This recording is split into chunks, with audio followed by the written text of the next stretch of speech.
Good evening, everybody. Welcome to another community tournament match. This is Rincewind v Marauder, part 3. I am Fluffy Bunny, and I'm here to talk you through this game. Let's see, we are on turn 68. We have Carthage versus Axum. Marauder playing Carthage here has been pressuring Axum on the border. It's been a bit of a fight going on in this area here. And yeah, Carthage is pushed way over to Axum's side of the map, and yeah, it's really on Axum to decide how they're going to defend this at the moment. So we've got onagers on both sides, we can see. We've got plenty of axemen and archers on Carthage's side. Not too many tribal units. I think possibly they're mostly there at this point, but there's still a few. There's a few hanging around, certainly. Yeah, got plenty of archers, couple of elephants versus a couple of onagers. Yeah, Axum's to start building up their onager army. They've got a couple of Shotalai here, couple of Demuts as well, and a few archers, but definitely looking a bit light on the military. Let's just check that out. So we are currently on Axum at the moment. We have 8 infantry, 11 ranged, quite a lot of them still slingers, and 3 onagers. So we're talking about 22 land military units there in total. Versus is Carthage has, wow, 11 infantry units, mainly axemen, 4 mounted, 10 ranged, and 4 siege. So that's, yeah, 21, 25, 29 to 22. Carthage definitely outnumbering Axum here. And yeah, it should be an interesting match. I think, yeah, the momentum is in Carthage's favour at the moment. We will see what Axum can do about this. Building some forts here, getting onagers. That is a fort there. Okay, good. And it is out of this onager range, thankfully, according to this hill here. So the elephant can easily knock this onager out of the fort if they want to, but yeah, obviously they will expose themselves to damage if they do that, and if not, they are going to have to back off to not take some splash damage. Same up in the north here.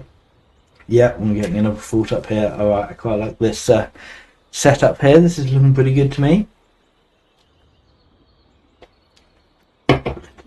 We're coming to the end of Axum's turn here. They've only got 3 orders left. Let's have a quick review of what the records look like. Carthage is vastly richer than Axum is. Has hugely more population, decent chunk more specialists, more workers. Axum has produced more military units, but when you factor in the 14 mercenary tribe units, Carthage is still up on military. Carthage has lost more than Axum, but fair enough, they can afford to. Killed away more, cleared more camps. Axum is on 7 lords, Carthage is only on 5. Of course, we have seen some of the second level UUs out for Axum, whereas Carthage just has a couple of their first levels. Text discovered, Carthage is ahead. Yeah, so it's looking pretty decisively in Carthage's favour at the moment. Improvements 100 to 72, so quite a good advantage there as well. Mill score, only a small advantage for Carthage. It's not a massive difference there. What's the per turn science looking like? They've been kind of going back and forth on that. Carthage has a lead, but only a small lead. And order-wise, they're pretty even actually, to be honest. Yeah, not looking too bad. Looking too bad. Alright, let's see what Carthage wants to do about this. So they are in range of onager fire at the moment. Either going to want to back off or charge in. I would imagine they probably don't want to stay where they are. Good evening, Solver. Welcome to the stream. Good to have you on board. Let's see if chat is working in OBS today. If I can actually get the right window open.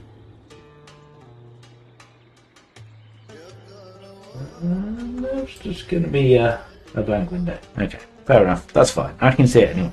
No big deal. Just try not to crash OBS while we're at it. Yeah, so We're still on pause at the moment. We've got 6 minutes on the timer. Carthage has plenty of time to reacquaint themselves with this game. We'll remember what was going on.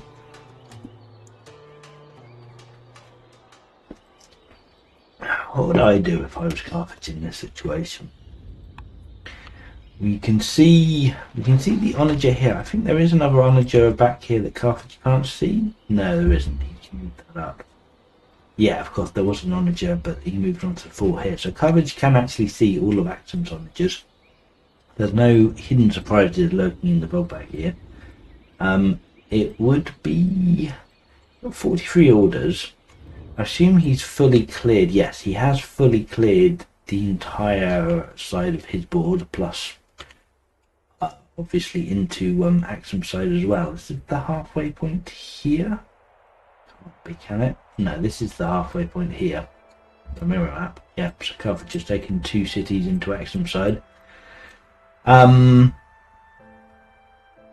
Yeah, so Carthage doesn't have to worry about any other tribes. That doesn't look like they've got any rebels. The political situation is absolutely impeccable. All of the families are full friendly and doesn't look like that's changing anytime soon. Statesmen may possibly flip down to pleased, but it's still looking very healthy for them. And oh, it looks like we're taking a small retreat with a wounded axeman, so it looks like we might not be going in.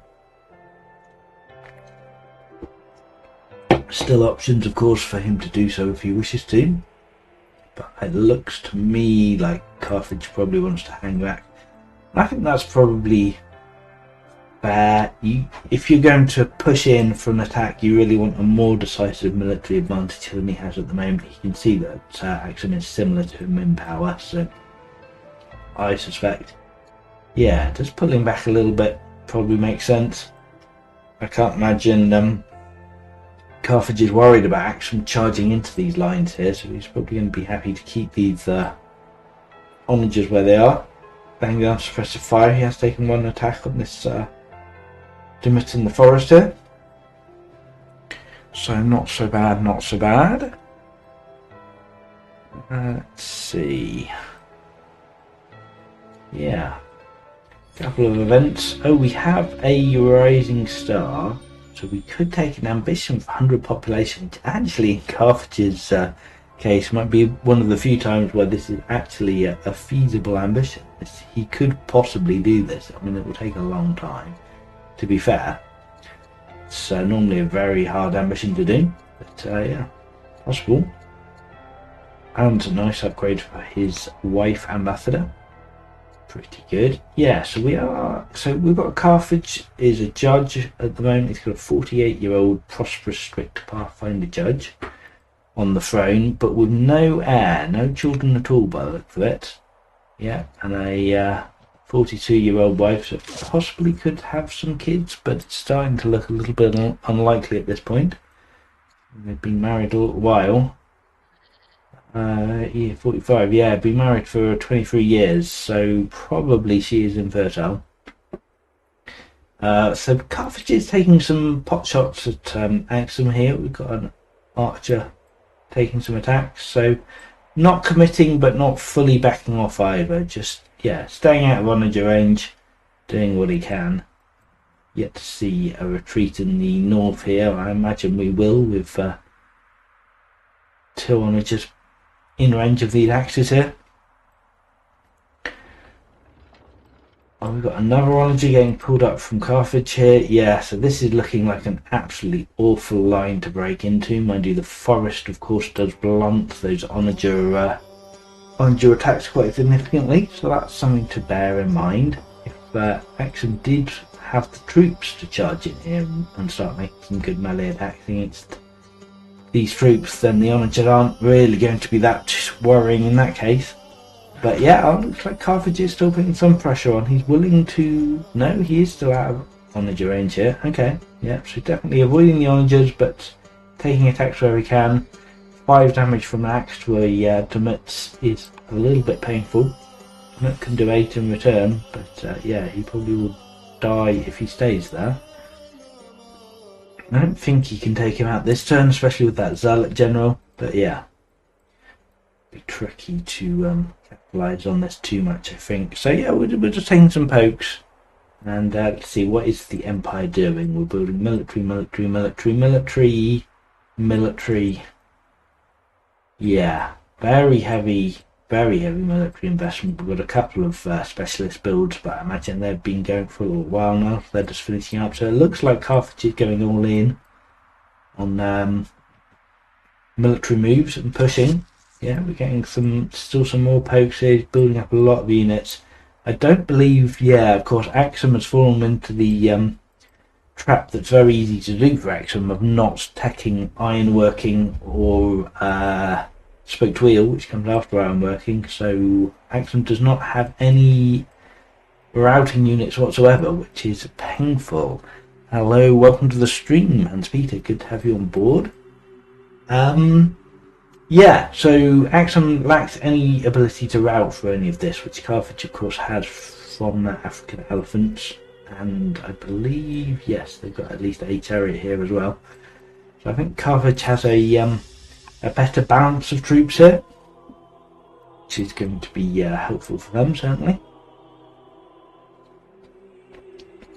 1, 2 and 2 hydraulics is going to be absolutely awful for Axum to deal with, given that a huge part of their army is infantry. They've really only got the onagers that aren't infantry. So a few ballistas from Carthage is going to absolutely devastate their troops. So expect to see them popping out very shortly once hydraulics comes online. It's quite a big economy booster as well, of course, hydraulics, get the mills up.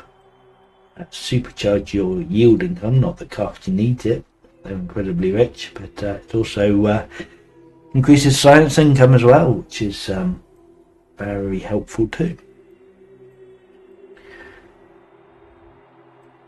Okay. We took the 3 citizens in Tingis.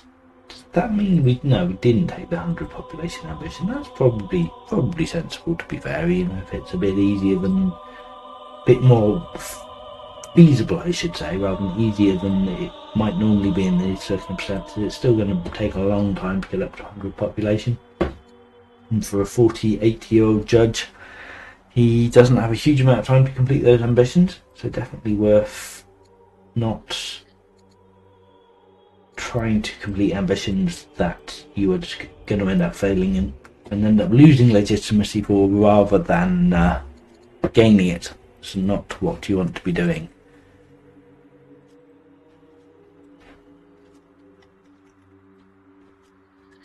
Is there any reason why the timer is paused? So they have just resumed their session. This is yeah, part 3 of an earlier game. This is the first turn for both of these players in this session. So I would imagine they are likely going to unpause the timer after they have played this out, but we will see. It's also possible they have just forgotten. But I would expect to see a timer unpaused after this turn.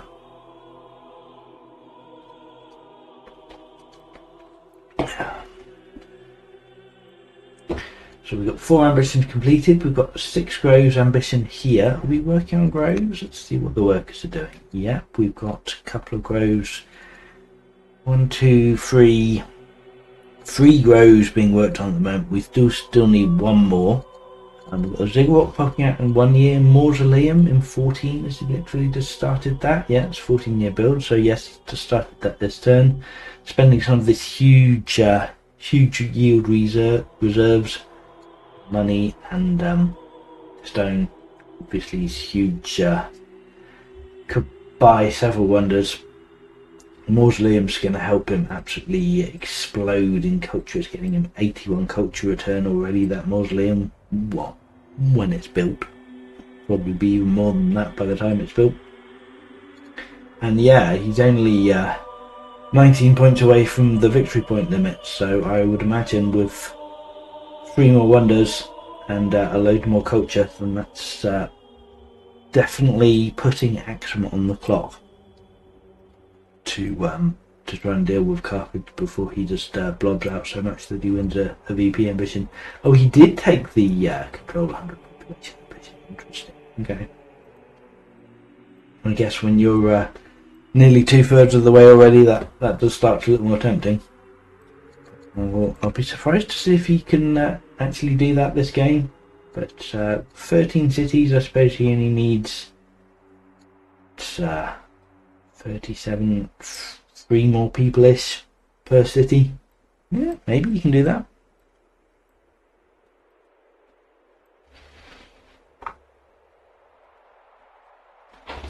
So Carthage has used all their orders now. Yeah, no kills, but a few pokes on this Mr. Metz. He did move his axeman back. Yes, he did. So he's moved one axeman back, but he is still in range of this onager. So he's potentially going to eat an attack here.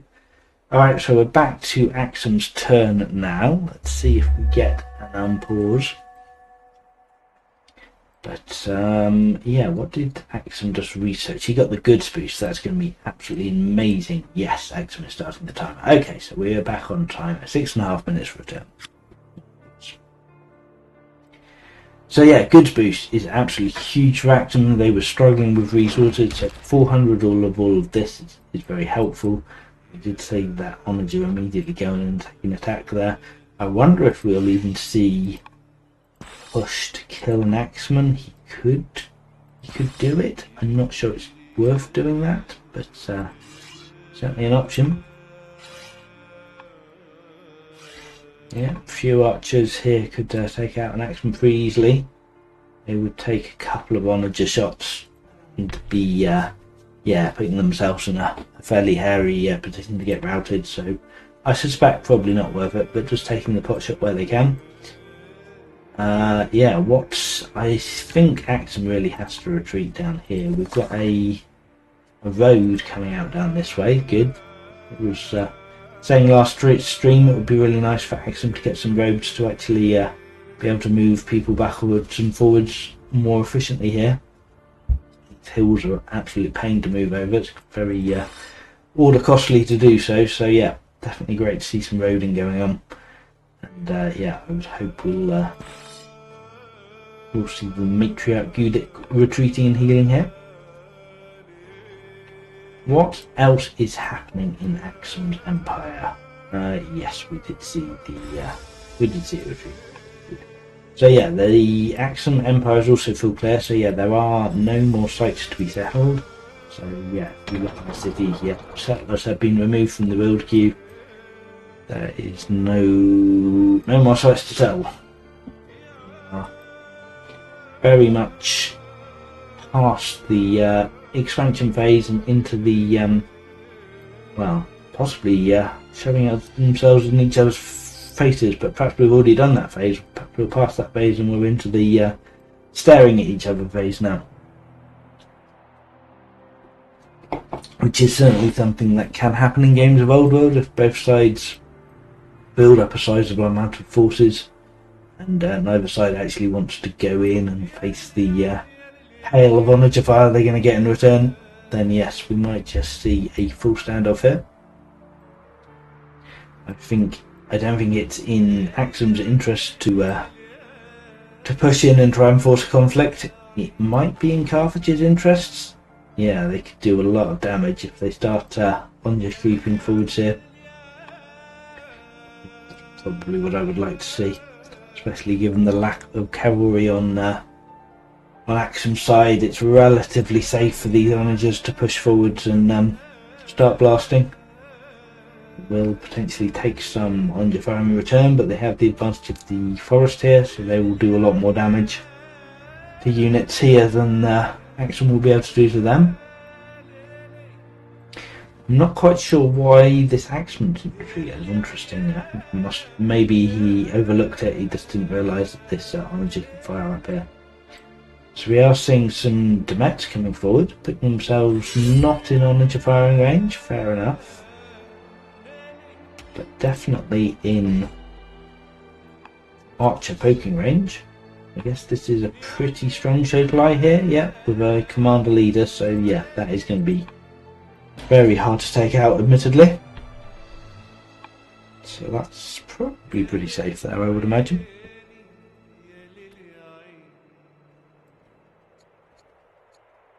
So we are getting some lumber mills up finally. Yes, we were on minus 11 wood a turn.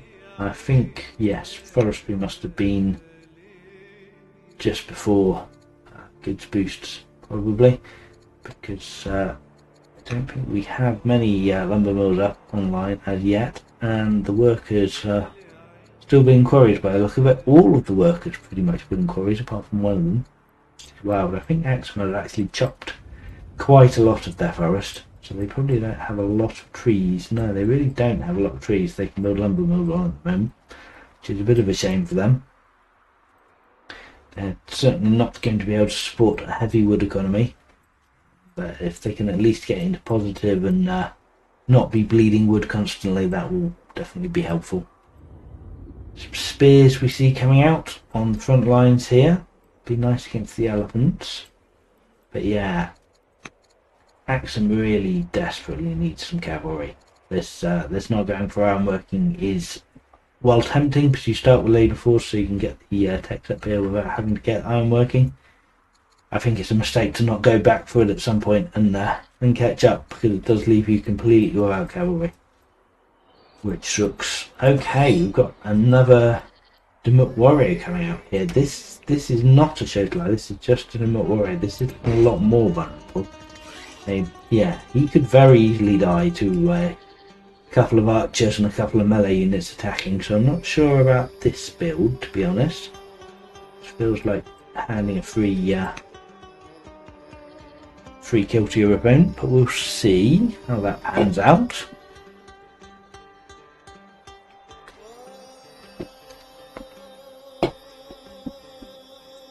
6 orders left.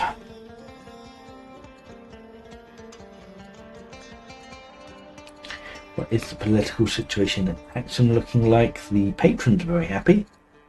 Clerics are reasonably happy, and champions are just kind of on the verge of being okay. This is not really where you want it to be. I mean, it could certainly be worse, but yeah, with most of the military units here being champion, then yeah, getting some better opinion on these guys would be very helpful. We've got plus 200 coming from Axumite paganism already, so you can't do anything more with religion. That's the maximum family opinion bonus you can get from religion, is plus 200. So what can you really do about that? You'd have to reduce discontent somehow. Maybe get some wines and dyes. He was attacking for land consolidation, right? Yeah, so maybe he will be able to get some wine possibly online if he has those resources in his territory. Let's have a look. He's got a couple of citruses here. And oh yeah, loads of lavender. Yeah, land consolidation's looking pretty good. He does have some wine, so we will be able to build a grove here and get a specialist, a gardener on there. Eventually, it's going to take a while. It's a champion city that he really wants to be building units, but yeah, it would be nice to get that online. I think it was pearls was the other, dyes was the other resource. He does not have any dyes, so that is not going to happen, unfortunately. So yeah, it's tricky to get that champion's opinion up a lot higher now.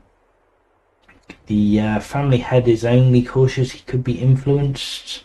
We could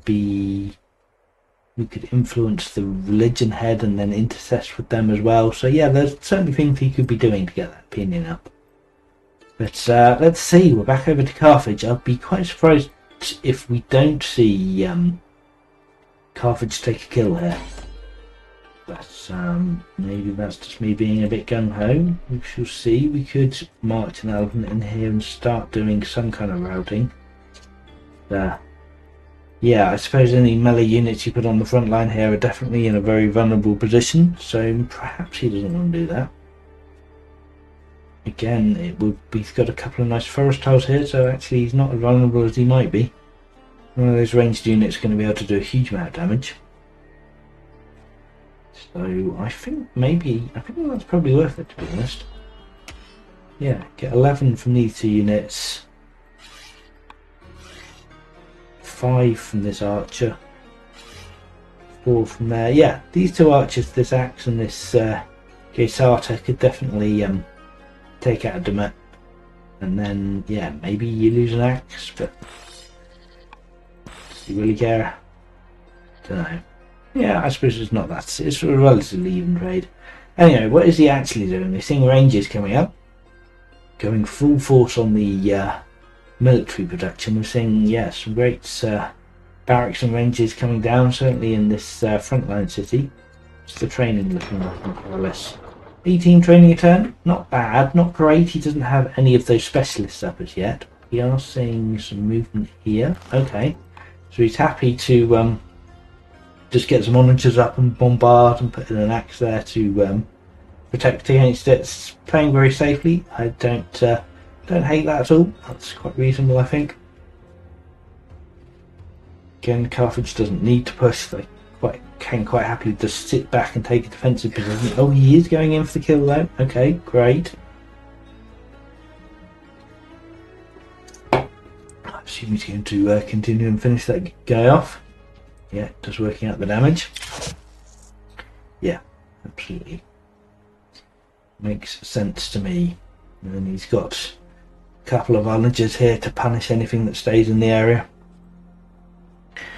Horrible, horrible, horrible. Been watching most games of the tournament over the last weeks. Love the commentary. Glad to hear it. Yeah, no, it's been a real treat for fans of Old World recently with all the tournament games going on. Absolutely, fantastic stuff. He's not taking the kill. Okay, all right. So he's playing a bit more safely than I thought he would. But again, that seems reasonable. Yeah, just chilling back here. Maybe it does make sense for Axum to come and charge into the forest here and start taking out some of these units. But yes, interesting stuff. Yeah, no, it's been great seeing all the tournament games of Old World. There's been some really interesting matches coming online. Some great to see people competing against each other and driving the game forward in terms of strategy and meta, and yeah, interesting stuff. So I'm glad you've been enjoying it. I certainly have too. Getting yet another onager rolling forward here. It's quite a long way back. I'm surprised that didn't come forwards, but at least back into this scrub here. Wow, we're rushing ballistas now. Okay, so hydraulics is online. Yeah, we're going to have a ballista next turn. Okay, fair enough. This ballista is going to do a huge amount of damage to these guys here, especially if they're not in forest. But frankly, even if they do come into the forest, the ballista is going to be absolutely devastating, frankly. So yeah, interesting stuff. All right, so got a ballista rushed with this huge civic sunk. I mean, he spent 450 civics to rush this ballista. He's getting 200 a turn. It's Carthage's income and just everything is absolutely wild. He really doesn't have any weak spots at all. He's backing off in the north up here. Okay, so they're concentrating their forces on the forest defence, which I think makes a lot of sense. Definitely, excuse me, a good position for Carthage to be occupying here. Quite sure why he's pushing more axemen forwards here, just to protect the unlimbered onagers, but it's kind of hard for him to do anything. I guess it makes sense. You do kind of have to protect against the possibility of routes. You don't want to leave your onagers just open to getting attacked. So yeah, I think if Marauder has been paying attention, he knows certainly that Axum hasn't shown any cavalry, and yeah, probably just doesn't have any. Okay, well, I wonder how much ballistas will change the landscape. I imagine ballistas are going to be more of a defensive utility in this situation. It looks to me like Carthage is just happy to dig in and stay in this forest. It's yeah, interesting to see. We're running out of time here. He's not using a time extension. He does potentially have some time extension, I would imagine, that he could use, but he's not going for it just yet. Interesting, both rulers are judges here. So we've got an intelligent, frugal, vigilant king in Axum. So vigilant is quite interesting. It's boosting all the city defences. if that ever becomes relevant. Marauder's now up to 35 VP, only needs 17 to win. He's getting another 4 guaranteed off wonders. Yeah, and there's 1, 2, 3, 4. Another 4 wonders he can build, plus another 4 when he gets to legendary. So that's 16 points on the table. If Carthage builds all the wonders, he can just pip out a VP victory pretty easily at this point, I would imagine. He does still need to get to legendary, but he's only 20 years ago and 20 years away in his capital. That could certainly happen. Don't think, yeah, Axum hasn't been able to compete for any wonders. He does have a decent amount of stone, although I guess he's spending a lot of that on onagers at the moment. But yeah, it doesn't look like Axum is going to be contesting wonders. So yeah, just leaving it all open for Carthage. So Axum really does need to gain some kind of an advantage and start pushing Carthage back here, and I'm just not seeing that happening at the moment. It's a tough position to be in. We are going forward and attacking. We're taking a kill. Okay, great. Love to see that. I hope we're going to see some more units coming forwards now, because we don't want to just leave these guys alone in the hills. Look at this, the onagers are only doing 1 damage to this guy in the forest here. Yeah, he's on a hill, Highlander. He's also an engineer as well. So yeah, this guy is pretty hard to kill. I think you don't want to leave him just... Yeah, you don't want to leave him alone, because you don't want to let him get swarmed. But yeah, with support. Alright, we're taking a couple of kills. Great, so we're starting to take some momentum back. Love to see it. These units are going to be quite hard to deal with. This Demet could definitely die. Certainly, that would be less hard to deal with. But yeah, these Schedule Eyes, he's going to struggle to kill.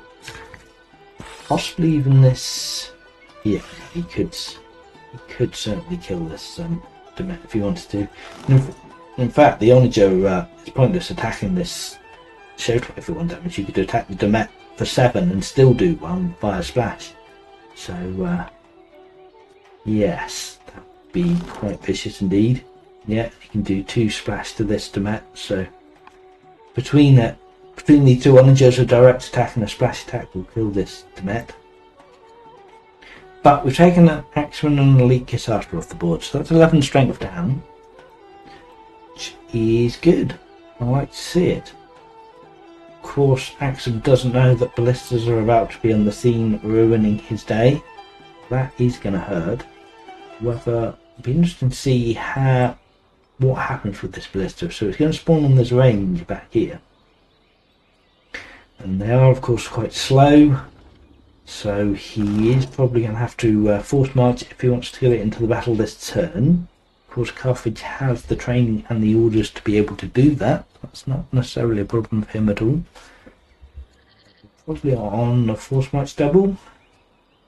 Let's just have a look. Force march double fatigue. Yeah, so units can only march double their fatigue limit, but even so, that should be enough to come and strike at one of these units, I would have thought. So we're seeing some aggressive onager positioning here. Alright, he's going in, disarming an onager. Okay, this is good. I like this. I like this. Axum really does need to take the fight to Carthage here. And yeah, it looks like that's what they're doing. So that's great. I'd like to see this onager come down and maybe not go forwards here. Maybe that's not a great position for this onager to be in. Maybe even put this onager on the fort and this onager on this fort. Maybe we'll see that. Yeah, this onager can't quite reach, but they could swap positions. Just get a little bit more presence. Although really what he needs is melee units, of course. Maybe actually even getting the Demet and the Axeman down would be more sensible. Best way of dealing with this threat.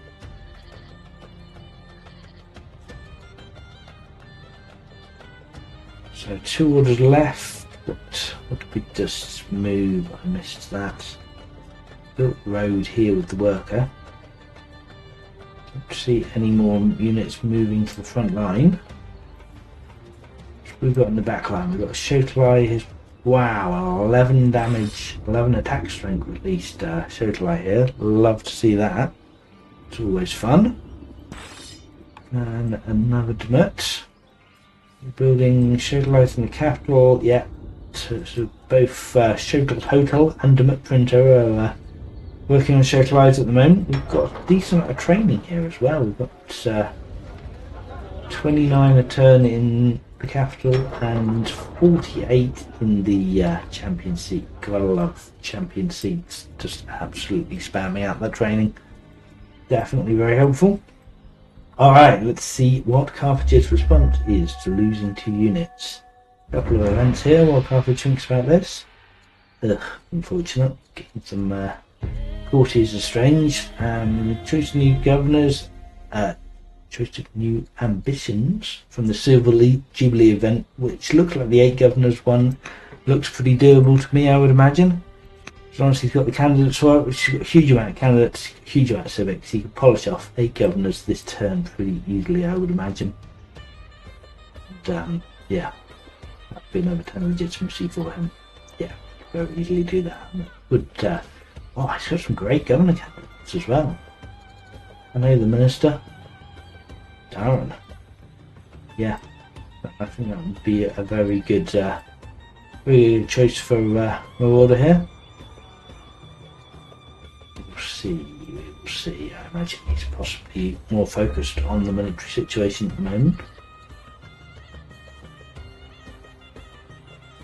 Got a new court minister, yes, and the estranged, which is there. Good to see that happens. New African Elephant and the Ballista here, of course. Let's have a look. Yeah, so we all have to force match, but yeah, you can force match Ballista into range. Do a huge amount of damage. Yeah, only 4 to the Shotelai with the commander, but 7 to the Shotelai without the commander, and that's in the forest as well. So getting a 50% attack penalty. These ballistas are mean. 24 damage to a worker, just absolutely obliterate that worker. Not that I'm suggesting that's a good move, but it's fun to see the big numbers. Big number funny. Alright, well there's certainly some routing potential here. Yeah, we could route for a couple of the Demets without too much bother, I would have thought. Again, the forest does complicate it because all the ranged units are severely nerfed. Now taking an axe attack here, I imagine we're going to see an elephant out in here, which he needs 7 damage. He'll need another 7. He can do it. Yeah, a couple of archers and then maybe a splash attack. Certainly possible. Or even getting an axe in and then getting the elephant. He'd have to rush the elephant if he wanted to get him round, but you might as well push the axe forwards onto this hill rather than leave him on the marble if you're going to do that. Now for the Marin Forest. But yes, let's see what he actually does rather than trying to project what I would do in this situation. Because yeah, definitely everything about it. He took that axe attack quite quickly, but has now paused to actually think through things a bit more. Does he really want to commit to this? Okay, yeah, we're getting commander up forward. Okay, so he's going to have to march now if he wants the route, but again, he has the training for it, so we imagine that is not a problem for him. Indeed. Right, so we're going for a Demets. I would have thought another kill here is quite doable, but he is a little bit congested is the problem here now. Yeah, and these archers are zock-locked, so they can't get up to get out of the way, so yeah, it's a little bit unfortunate actually. Oh, okay. I wonder if he's going to go through the siege. That's fun. So if he does 3 damage, if he attacks the onager, yeah, does 3 damage splash, that's enough to rout. Great. Does need now another 3 damage to rout the onager, but that should not be a problem for him. fun. I mean, this is now a dead elephant, but getting rid of an onager is probably worth it. Occupying this fort won't actually give him any defensive bonuses being in a foreign fort, but it will stop Axum using it at least until they kill the elephant, or he ramps off it again. Could easily see a couple more routes, a couple more kills here. This zealot makes it quite hard to actually make that route work. So maybe we'll just see the elephant stop there. Yeah, I think we will. Taking some more attacks back this way. Ooh, taking some 1 HP plinks on the Demet here. That's not fantastic. Which can he supposed to do 8 damage down here if he rushes him down? Yeah, it's too many ranged units trying to fire into the forest here is the problem at the moment. It's going to be tactically awkward. So we're taking 3 kills here. We've got an onager, a worker, and a Demet. Okay. I suppose he does have a chariot somewhere. The chariot's cool, could come in, but they're getting a bit expensive otherwise. Or he could just... Ish. You're not going to kill this guy, are you? Well, I guess he can. Yeah, alright, he can. We're out through that. Probably not going to kill this onager now.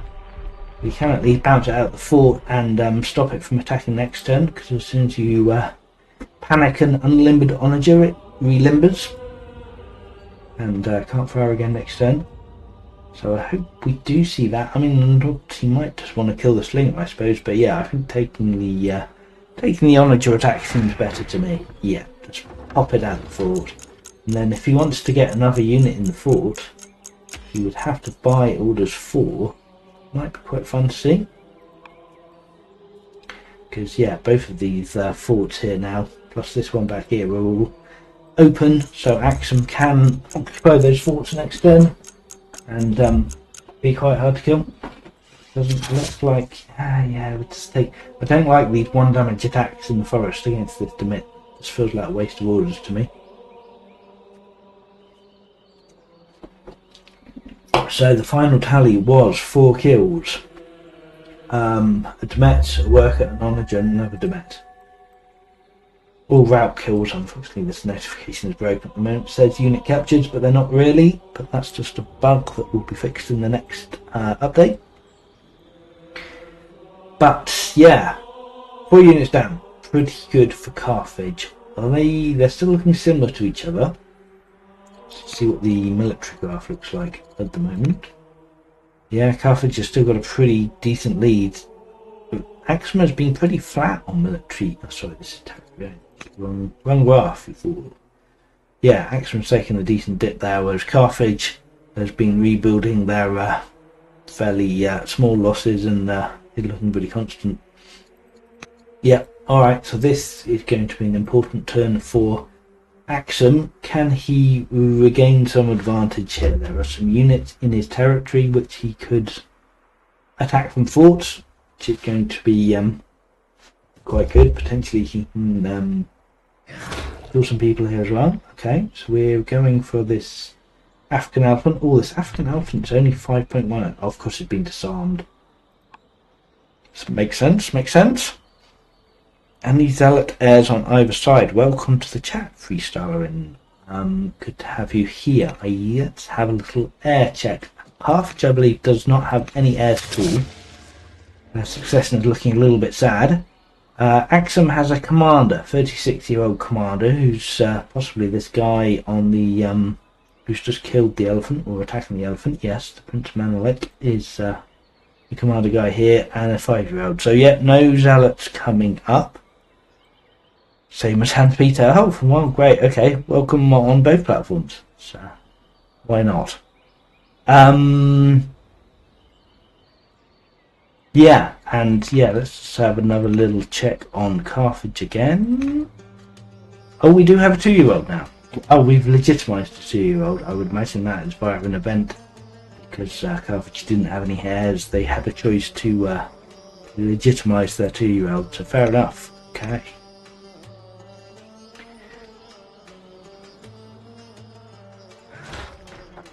So I'd be interested to know, by the way, if you just switched from watching on YouTube to watching on Twitch, if there's any particular reason why that is, or if you're just watching on both channels. Love to know. So multicasting on both Twitch and YouTube is a relatively new thing for me. So interested to get any feedback all about it that you could offer. All right, so we've killed an onager and an elephant. So yes, we killed the onager in the forest back here, and the elephant that was sitting up here. We could, I'm sure, take another couple of, at least another kill. Yeah, we've got the orders. Yeah, we could definitely start clearing up some units here. That would be quite good. Take out another axe here as well. Yeah, I think it's looking a little bit better for Axum here because they can fight in their territory, they can fight in forts, and yeah, hopefully they can start equalising the playing field a little bit here and getting some advantage in. That is what they desperately need. 16 unit attacks last turn.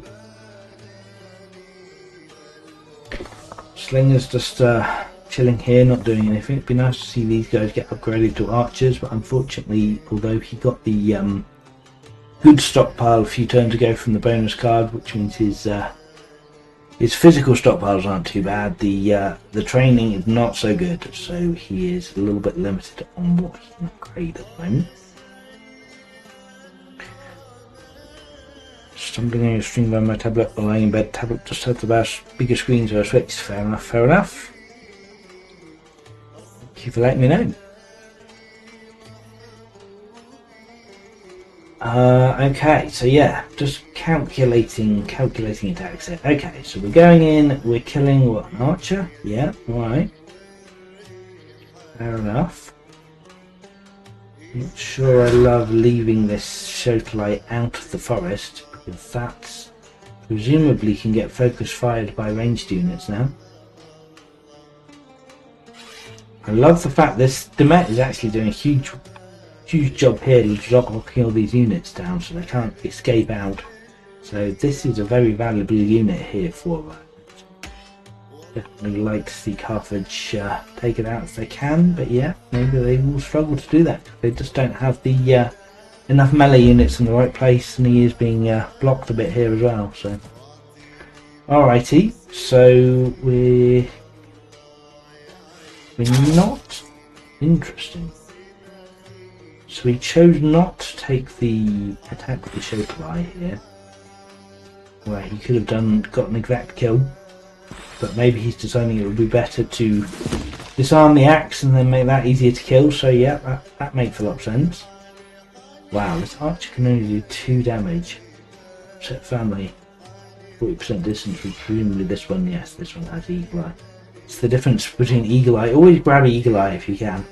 The difference between 7 damage and 2 damage from these archers, and this archer is even closer to the fight. Such a good promotion, eagle eye. I mean, of course, Highlander helps as well.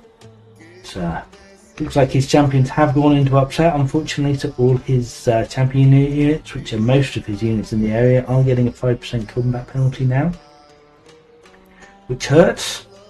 I'd like to see this unit get disarmed, maybe even just fleeing back into the forest, but I think you really just need to try and take some kills there. What have we killed so far? An archer, an onager, and an elephant. Yeah, he needs more kills. Surely you can take some out.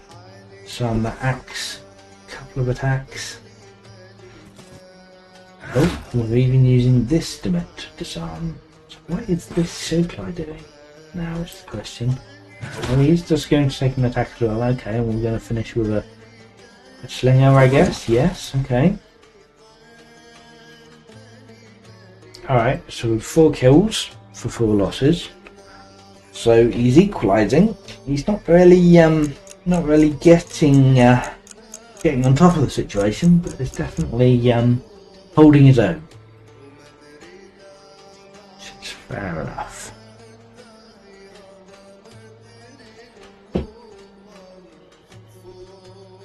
Interesting to see what this unit attack count is. So 16 unit attacks for Carthage. I guess if we switch back to Carthage here, we can see that's 10 so far for Maxim. Got the Onagers unlimbered back here.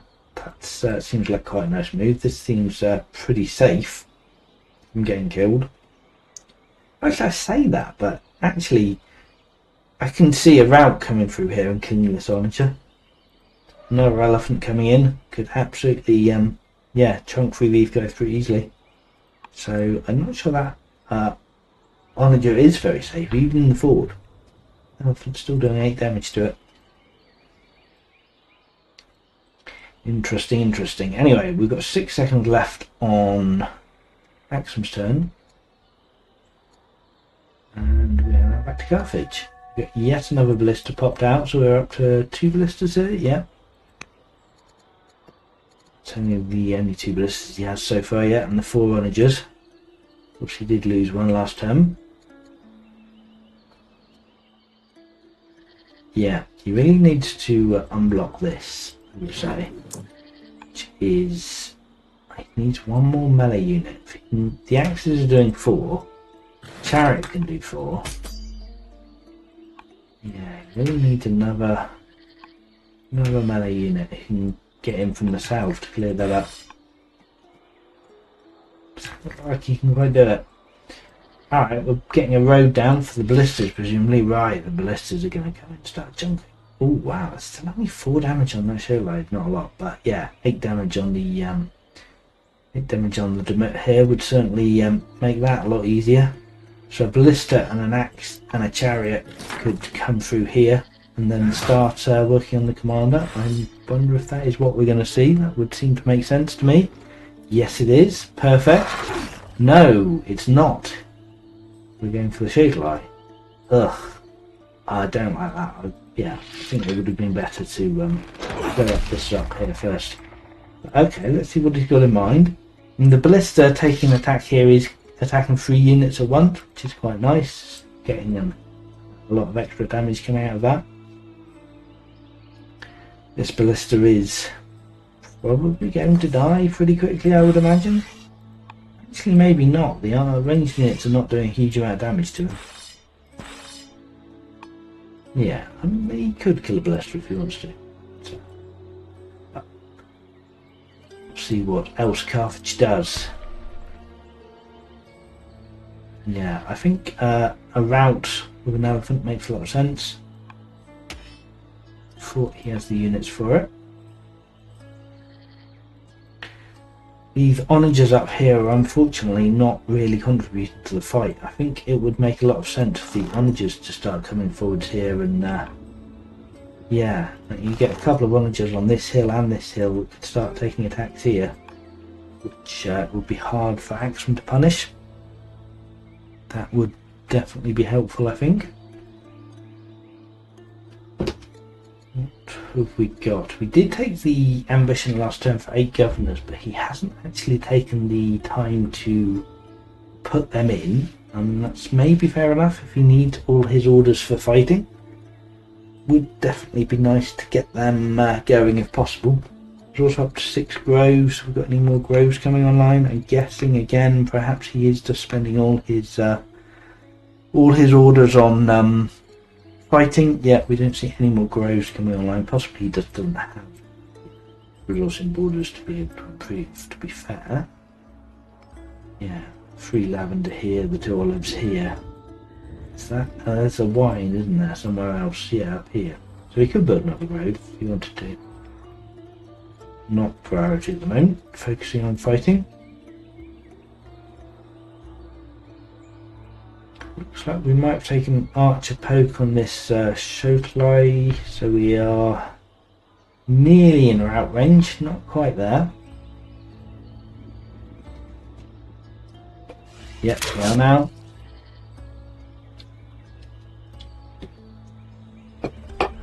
Here comes the zombie boy. In for a stomp. Yeah, 3 damage so far on a sling, which is not amazing so far.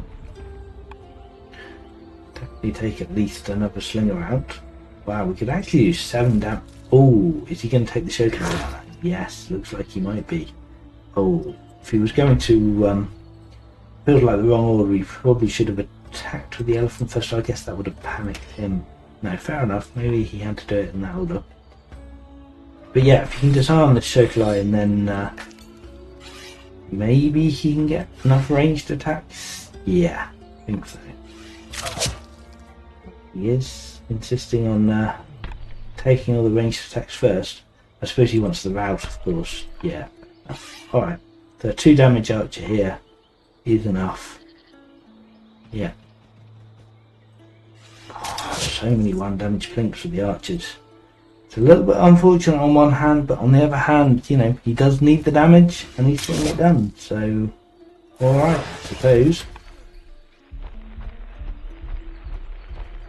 Alright, now there's no reason to not immediately take the attack here. We're not going to get any more routes. We absolutely should be attacking here first. Could even perhaps get another melee unit in if he had one in range. Which I think he would have to march in for, perhaps. Yeah, but he definitely could kill this unit. Oh, this axeman could get in, right? Yeah. If he panics this unit and gets the axe in here, that pushes that to off nicely. That's the way to do that. We could even get the chariot in. Yeah, he's got options to be fair.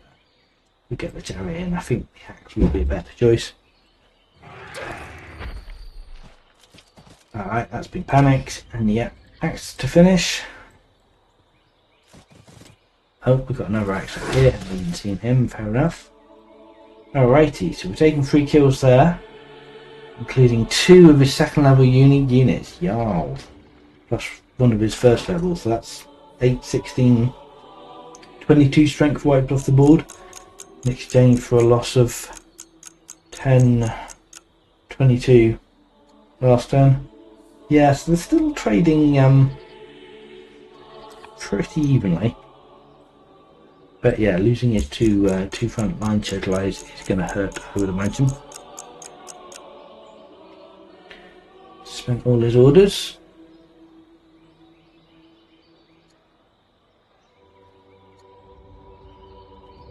Decree and another ballista. Let's see, looks like we've moved an onager forwards here. What's happened to his other ballistas? So we've got 1 ballista here and 1 here. Did he only build 2? I thought he built 3. No, still does 2. No movement from this ballista yet. But a nasty situation. And yeah, it's up to Axum now. What are they going to do? Are they going to move in again and face elephants and ballistas in the forest?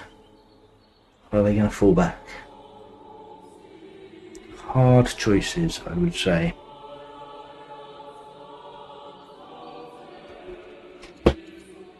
Event-wise, we've got a new grandson. We could abandon him to the elements. Or become stressed and maybe cursed. Yeah, not nice. One who would be king. Okay, so we've got potential rebels. The rebel king is making his move. Okay, so that's not great. I mean, yeah, some temporary opinion for the family he doesn't really need opinion on is okay, but yeah, he certainly doesn't need rebels at the moment, with no units in the back line to be able to deal with them.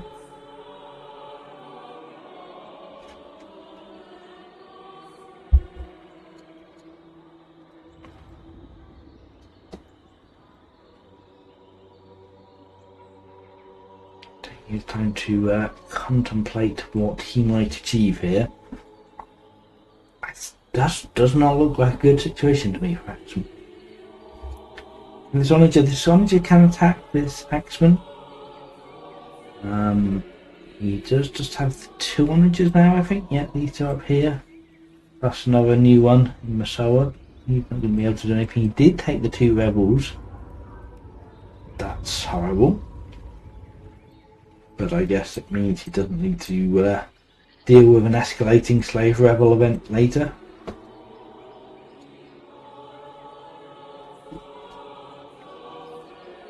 And yeah, I think Axum really needs to back off here.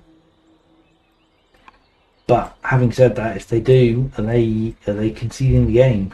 You know, if they, I don't think they can realistically take this forest back with what they have here. Just don't have enough units. We can kill a couple of people. Kill an elephant would be quite nice to do. He's got some powerful units, Axum here.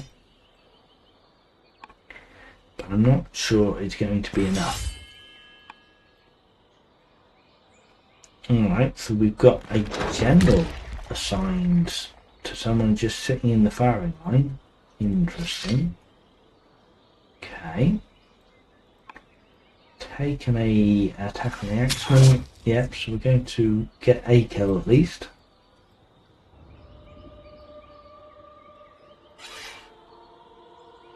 Possibly better to move this damage slinger back and heal and get an archer in the fort to do that.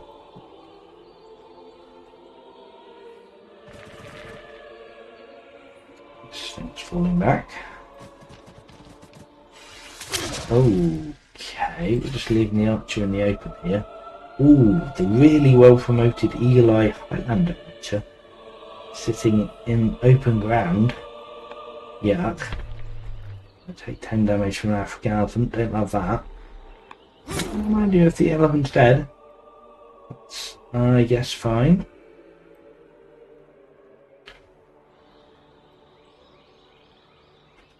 I would love to see Axum taking a bit more advantage of their ability to disarm units to make the spear damage do even more. They didn't need it for this attack. Definitely something worth bearing in mind.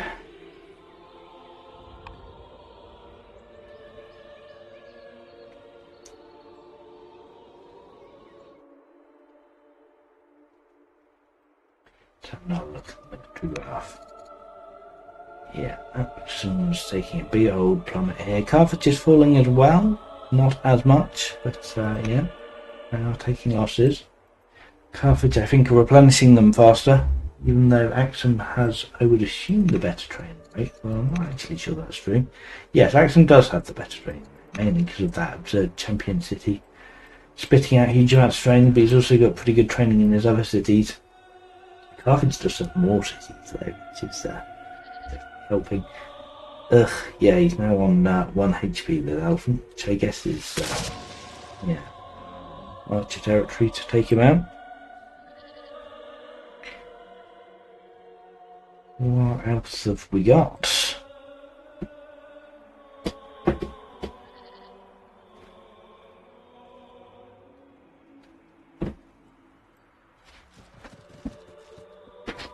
Army of Ballista. Alright. Yeah. Oh, wow. I'm in full force to take that out, but that is such a strong unit to just leave out in the open there to actually get killed by onagers. Yeah, that unit I would imagine is dead, which is a bit of a shame for him, especially as it's his prince. He doesn't want to get his prince killed in combat. Not be fun times. We've got another onager moved up. The one from Marauder has moved up, and one at Edgemile was moved down to Marauder.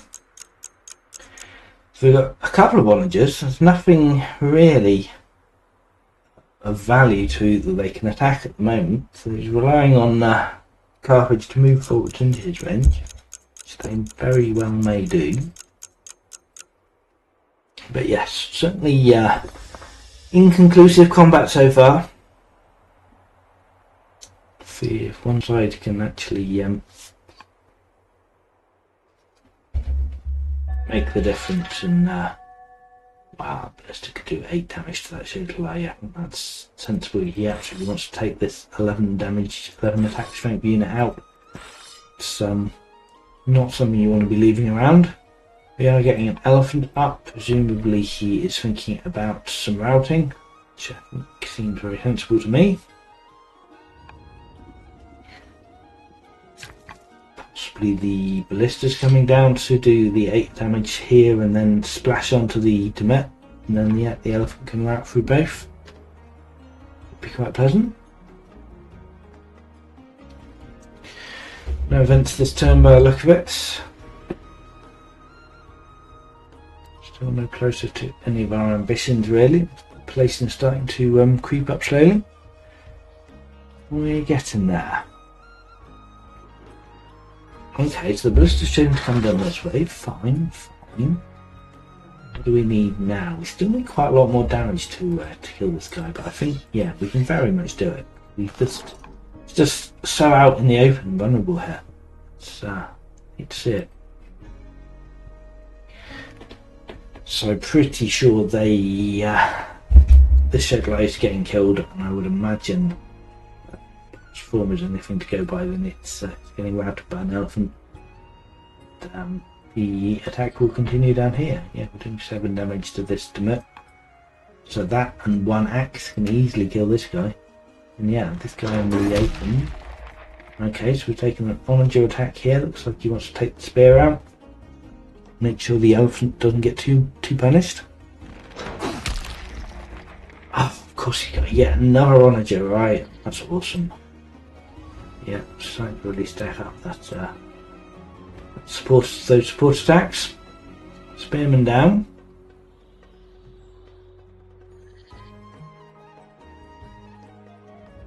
Yeah, these onagers still not doing anything in the back line here. Really would like to see them moving up and joining the fight. Oh, he listened. Excellent. Yeah, no, that's much better positioning for that onager. Absolutely start chunking units from up there.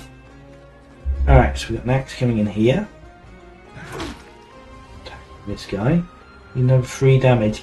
I really think, yeah, the archers would be a much better bet to be doing attacks on the guy not standing in the forest. The axe would have been more useful on the forest guy. I guess there is only one forest guy here now. But still. Okay, yeah. Lining him up nicely for a route chain there. Easily doable.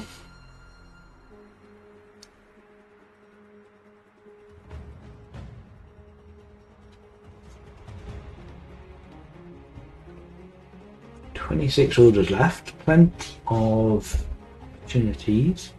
Where are we attacking? Oh, we're not going for the route chain. Okay. Okay. Still using axes to work on this guy. Alrighty.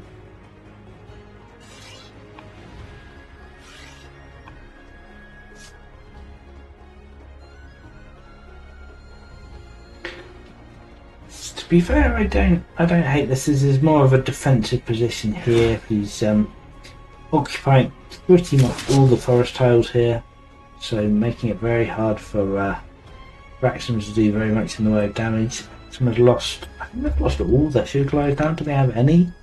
If they do, they're probably on the back line. No, they don't have any. Oh no, that's wrong nation. Switch over to Axum. Yeah, they don't though. They have 2 Demets and an axe. That is their entire infantry. They have quite a lot of ranged units. They have 3 siege units, but yeah, it's literally very little infantry. So actually, it does make a lot of sense for Carthage to occupy this forest here, because Axum just really doesn't have very much that can damage these units now. In fact, it would probably make sense just for the onagers to all get in the forest and just punish this, because there's not what you can do about it. What have we got coming up? We've got Shed Lane 3 here, Shed Lane 1 here. Building granaries and quarries, which is a little bit unfortunate, but still negative on wood rate, but that is starting to get a little bit better. But yeah, I think it's looking dire for Wrexham at the moment, I have to say. Let's go back to Carthage. We have killed a spear, a shitload, and an axe. So yeah, tidied up everything around here. A lot of this is in Onager range now, so he's going to have to move back. He doesn't want to push forwards or get attacked.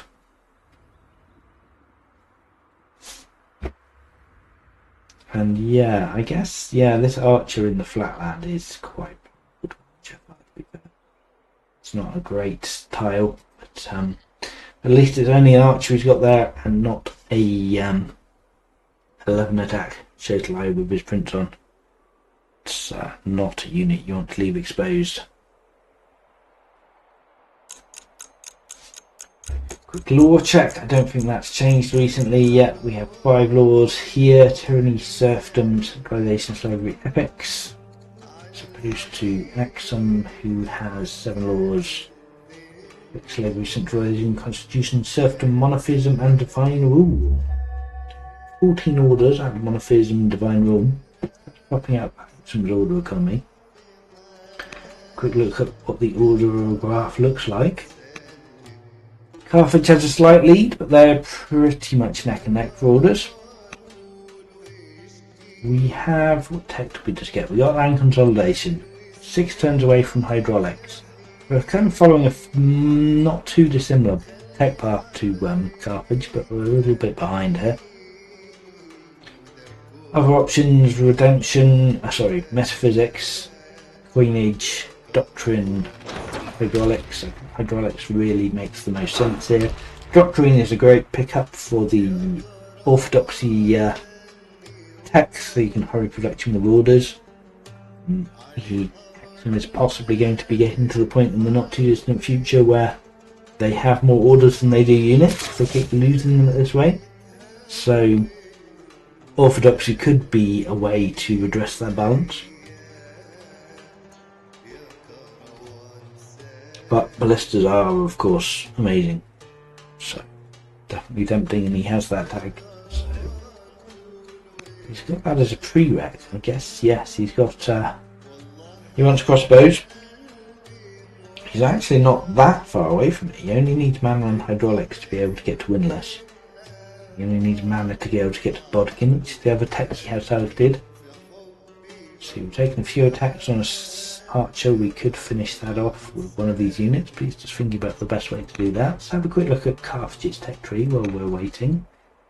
So Carthage also has land, con and combo and hydraulics, so they're actually closer to crossbow. They only need mana and then they can start taking Windlass, which could give me quite a decisive tech. But they're not yet, they don't have it tagged, and they're working on monasticism at the moment. Okay. Alright, so we did take up the archer. Could he not have stood on the fort to do that? Quite sure what the thinking was there. Yeah, both of those tiles he would have been able to attack from. Ugh, and the pillaging has started in the capital. He's lost his Odeon and his silver mine. Wow, it was getting him 10 culture return. Ugh, it's slowed down his legendary. He's actually only 3 turns away from legendary. Are there any legendary wonders that would really help him? I guess Heliopolis is not too bad. I don't think he has that many shrines though, because he's in monotheism. Circus would be pretty good. Harley would be okay. I don't think any of these are going to be game defining, to be honest. Let's have a quick look at improvements built. Improvements controlled for Rincewind. He's got 7, 8, 10. He's got 10 shrines. Heliopolis would be 10 orders for him. That would be a pretty good pickup if he can do it. And he has the stone. Nearly. Yeah. He doesn't have engineering, I think. No. But yeah. He could certainly not far away from being able to build Heliopolis. He doesn't have any builders anywhere in sight. It will take a while to come online. But that's certainly a way he could get a nice order advantage.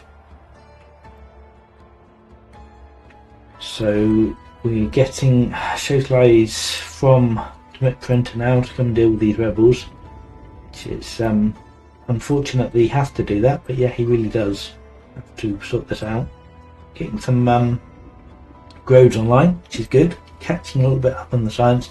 I'm actually starting to fall a little bit behind on the science now, 99 science rate as compared to 116 in Carthage. So yeah, it's definitely starting to fall a little bit behind.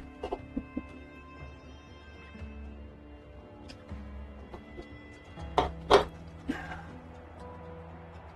seeing too much movement here so far. It looks like people have, yeah, perhaps a couple of people have moved back a little bit. Building some forts further back. Yeah, I think this is a sign that Axum has accepted they cannot win this fight in the forest here, and they're falling back. I think perhaps that means, though, that Axum can't win this fight at the city either. I mean, they have a better chance at the city. All these units step out of the forest, they do have a lot of ranged units sitting around they can start pelting them with. But yeah. Alright, they've moved out of range of the onagers at least. Still room for these onagers, a couple of these onagers to move forward a couple of tiles. It even starts hitting the city from this tile here. And that's currently... I know that's not true, it's not safe for onager fire here.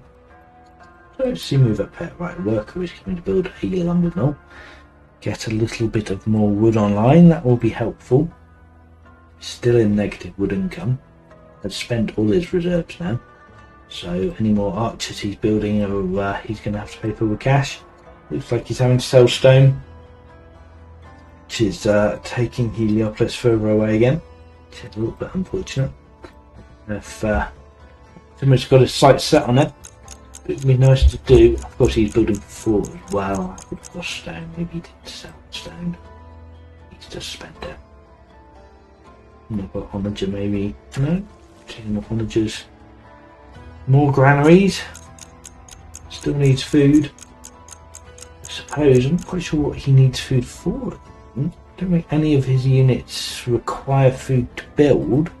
So, yeah. I'm not sure what he's thinking there, but of course he doesn't want to get negative in that. Carthage is still obscenely rich. 15 grand. Lost 1 archer last turn. I'm sure they're in a position to pay that back several times over. We've got the Oracle online. 9 turns away from the mausoleum. And yeah, 37 points. 15 away from victory.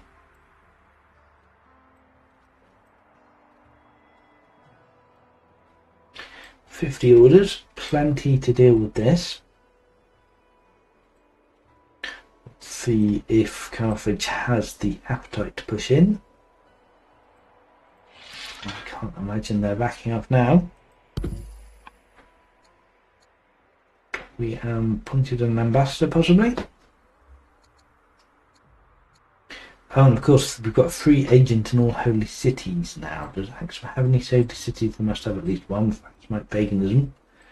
So yes, it's the capital of course. So Carthage now has visibility on these rebels thanks to his agent network. It's giving him 1 tile visibility all around the capital. So we can see Axum has overruns. I would imagine it's only going to embolden him further.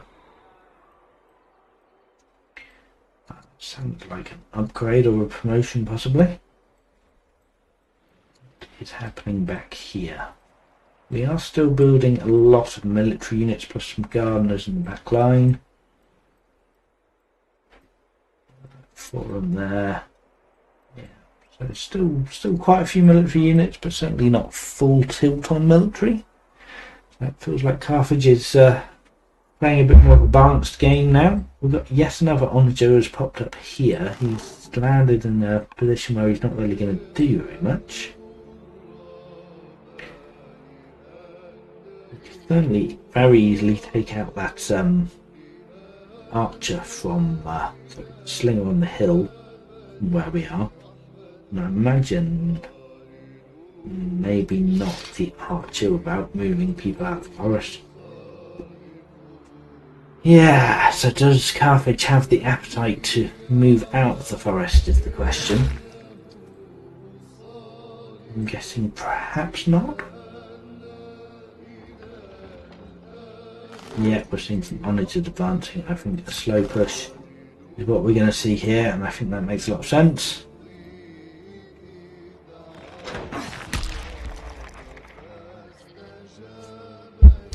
Take this slinger out. Maybe pepper the archer a little bit and be content with the harassment.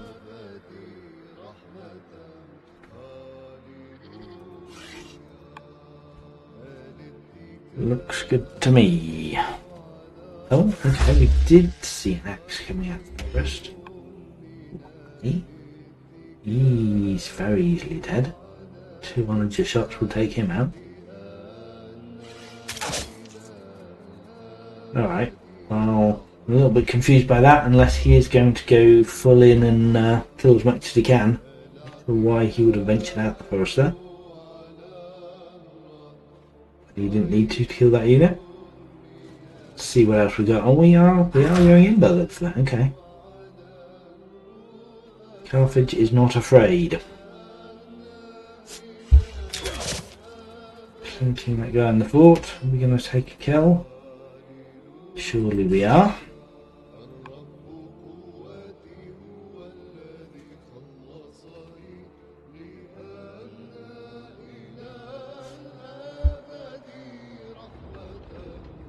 Oh, I'm seeing some more onager movement up in the north. So yeah, he's taking advantage of this blind spot here. The axe is looks like he's inviting an attack here. But again, oh no, he's moving it back. Okay, still in onager range here, but there's plenty of units that are already in onager range from Marauder, so it's not like he's giving an extra target there. Already very vulnerable. So yeah, looks good to me.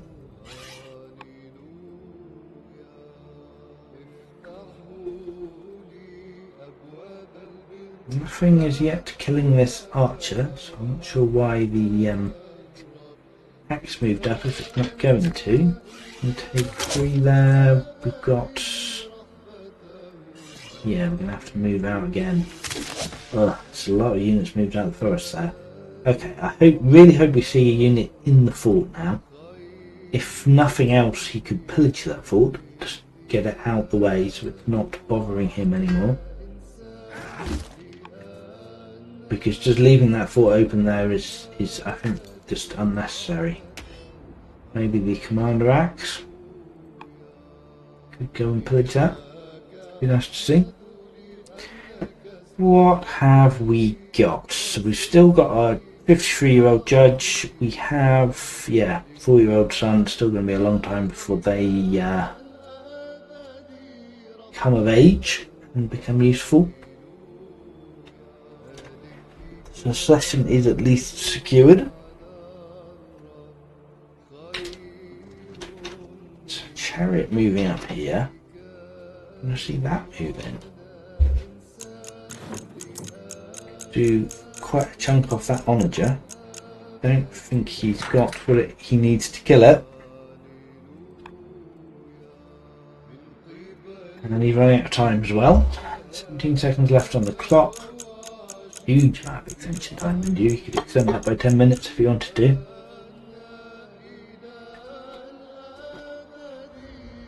But no, looks like we're settling for killing this Linger and Archer and not doing anything about this fort.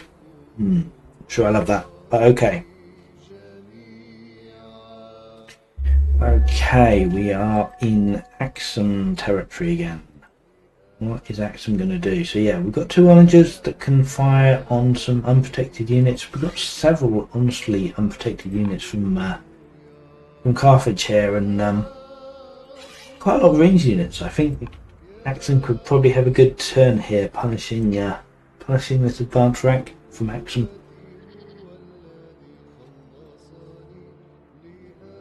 I can't imagine it's time to run away just yet. We've got yet another rebel in the capital. No more purges as yet, but yeah, unfortunate. Not what you want to be dealing with, where you're also trying to fend off a rabid player who's gunning for you. What is Axe going to do about this? They've only got 35 orders. Looks like they're running a significant order penalty compared to Carthage now. 45. Well, maybe not that different. Feels, yeah, right, no. 45 to 37 is quite a difference.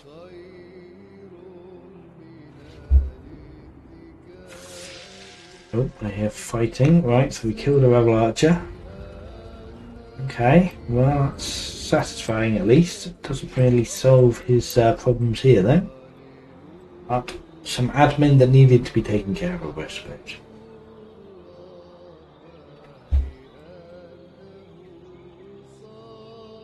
Yes, this Demet is actually in range of this onager now. I like to see this. This is, I think, a good aggressive onager positioning. While if Acton wants to come and attack this, they're going to get severely punished for it. And I think their Carthage is just ready to push in now and get this sorted. Let's see if Acton has got any tricks up their sleeves. We are going for the elite club thrower. Okay. Yeah, we could very easily take that out. A couple of onagers and an archer.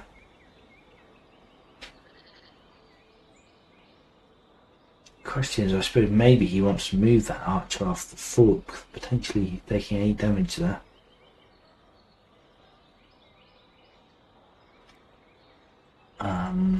He might want to do that. He might be alright for taking 8 damage.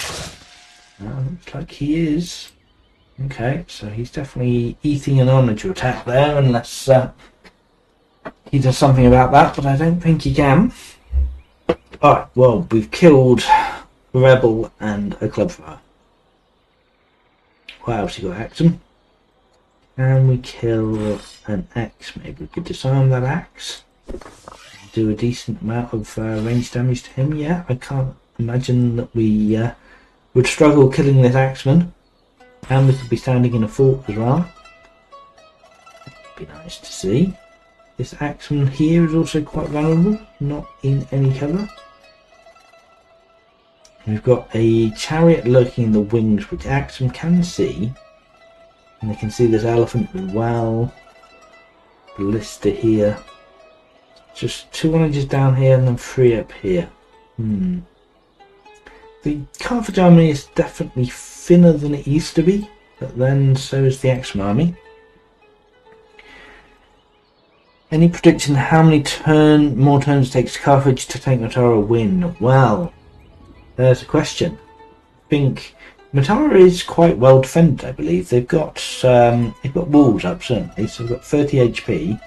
They've got a vigilant governor, giving him plus 20% city defense, and if he decides he wanted to put the king in as governor here, he could get another 50% on top of that. So I think Marauder is going to be quite tricky to take, to be honest. I would love to see Carthage really push in aggressively and kill lots of units. I think they could take the advantage, and you know, it doesn't really matter how much defense the city has got once you've killed all the units, because you can just clink it at your leisure. So it'll be good to see. I don't know if we're going to see it. I think Carthage has been quite cautious so far. So I'd love to see Carthage take Marauder down in 5 to 10 turns, but I don't know if it's going to happen or not. It could be a more of a protracted race to the end game on points.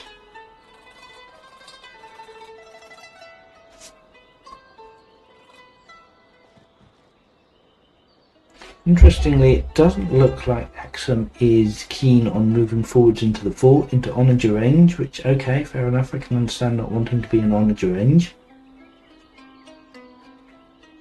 Although this archer on the fort is in range of this onager already, so it's only this one.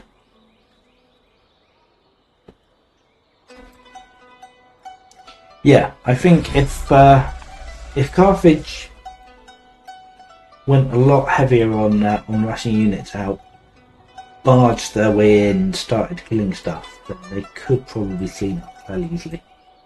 So, just a tactical question, isn't it? You don't know. Obviously, it's a lot harder for the players who don't have full vision to make that judgment call, as compared to observers who can see everything and know exactly what the tactical situation is. So, yeah. Carthage could overwhelm Max from here, but maybe they don't realise that. Oh wow, they are actually taking the axe. They are going for the fort and just putting a fairly disposable slinger here. Alright, that's cool. I like that.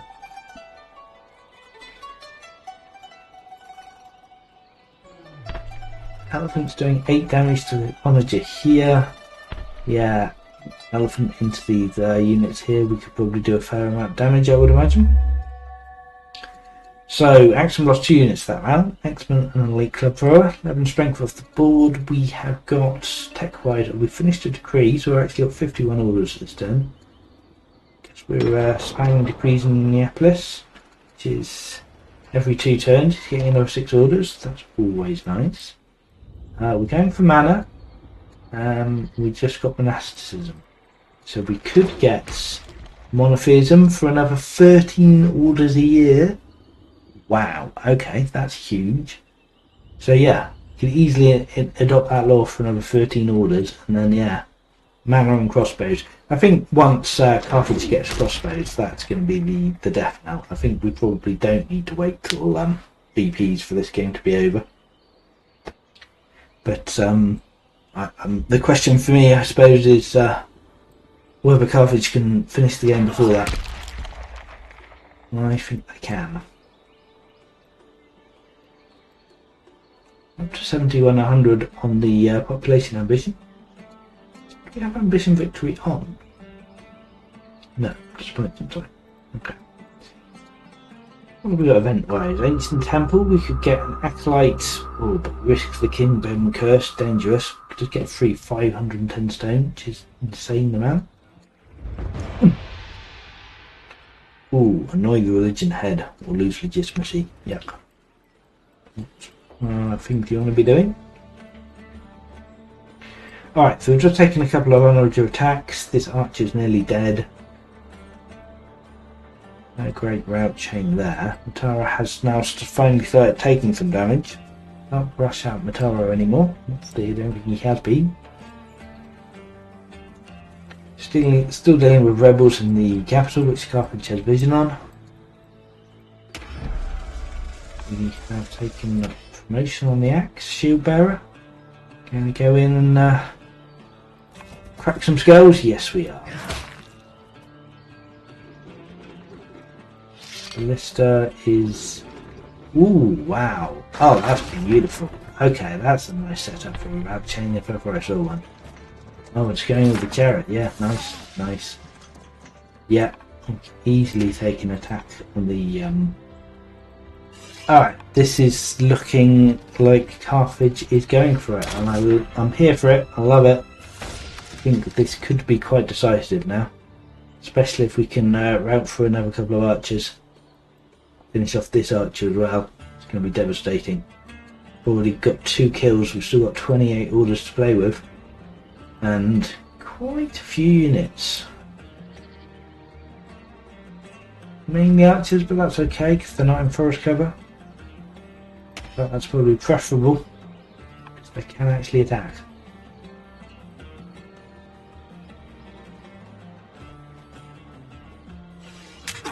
Yeah, that's another round. Beautiful.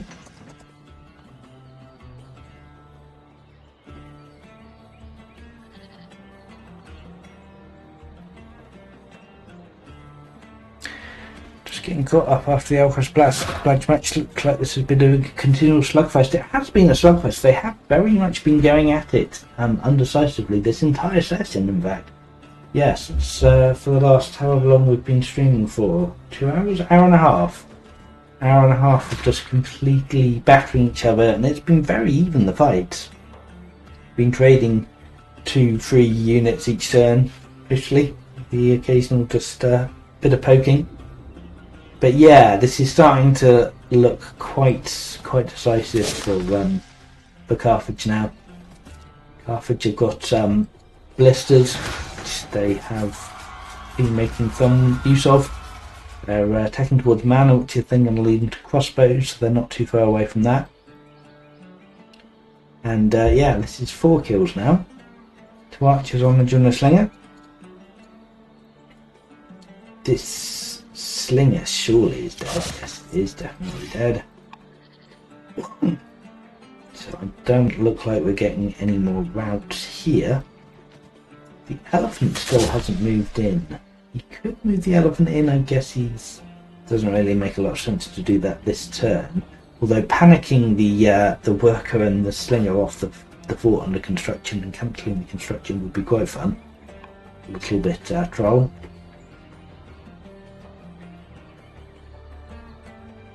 Yeah, let's do a quick unit count, shall we? Seeing as I think most of this turn's bloodfest is over. We got 5 kills in the end there, and unit-wise, we have in Carthage, we have 8 infantry units, mostly X-Men, 4 mounted units, 7 ranged units, 6 siege units. So we've got a total of 13, 17, 25 land military units in Carthage, as compared to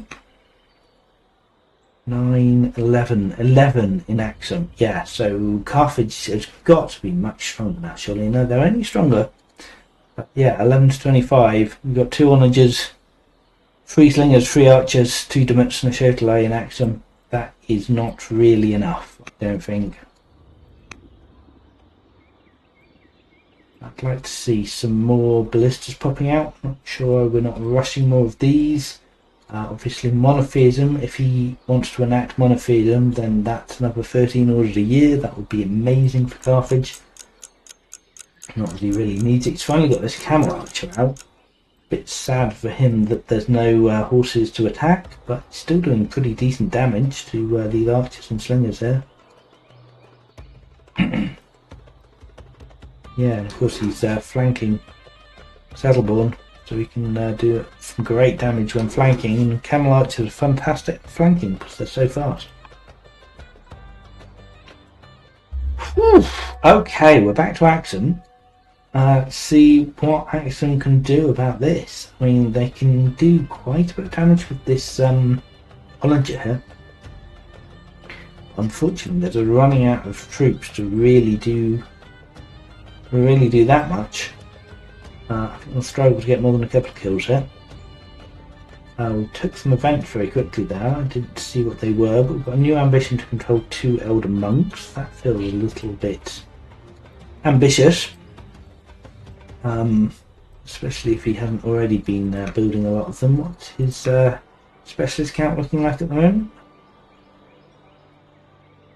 Yeah, we have 0 monks of any description at all in Axum at the moment, and he's taken an ambition for 2 elder monks. That may have been just like a forced take an ambition to avoid a negative effect. But yeah, that ambition is never getting finished this game, that's for sure. Let's see, King's no longer stressed. That's cool. And the oligarch, the oligarch held a favour for the king. I guess he was forced to take that, the oligarch ambition. Yeah.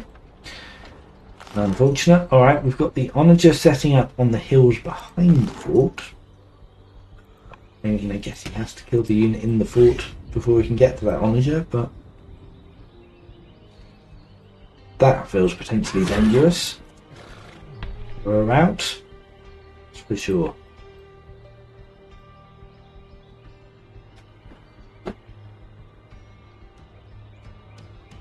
Let's see what else is happening here.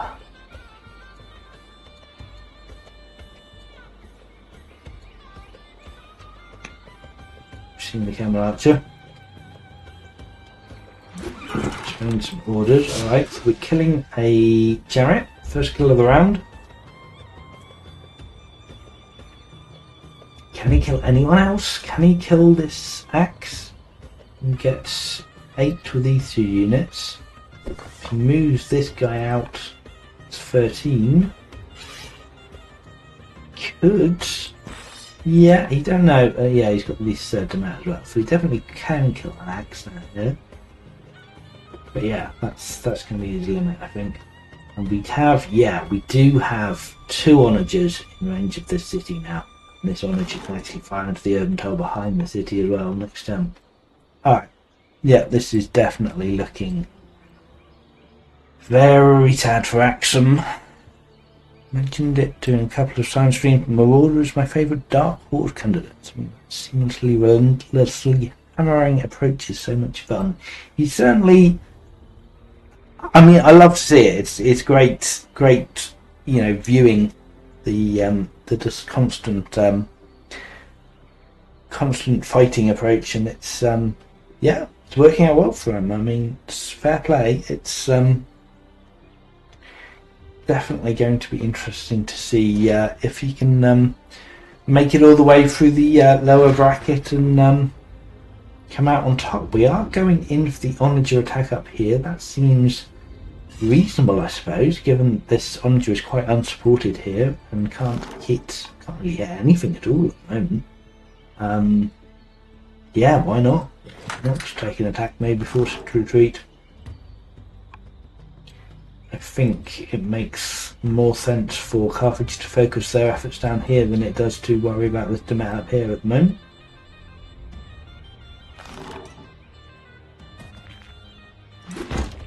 Yeah, that's great. So now this onager can't just stay where he was, because he is now in, even with the zealot, he is now in death potential from 2 hits now. That onager almost simply is going to have to run away. So yeah, takes a little bit of pressure off Axum. Doesn't achieve too much, but it's certainly something.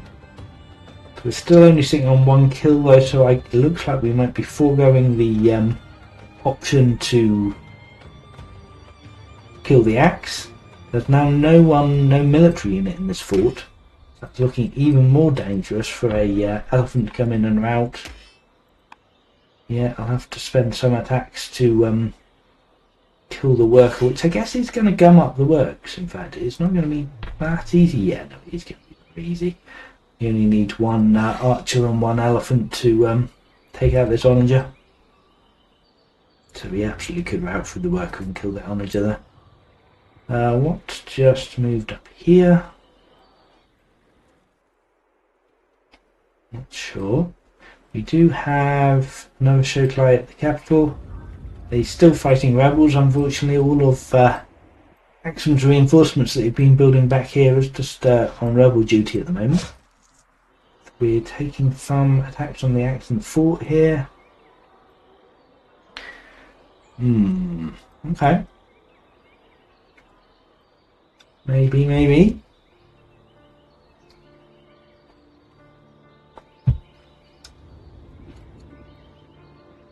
But yeah, how much this onager does? They're only doing 5 damage, I suppose, to this sword rider, the Demet, even on the urban tower. So it's not a sure thing that we can kill that.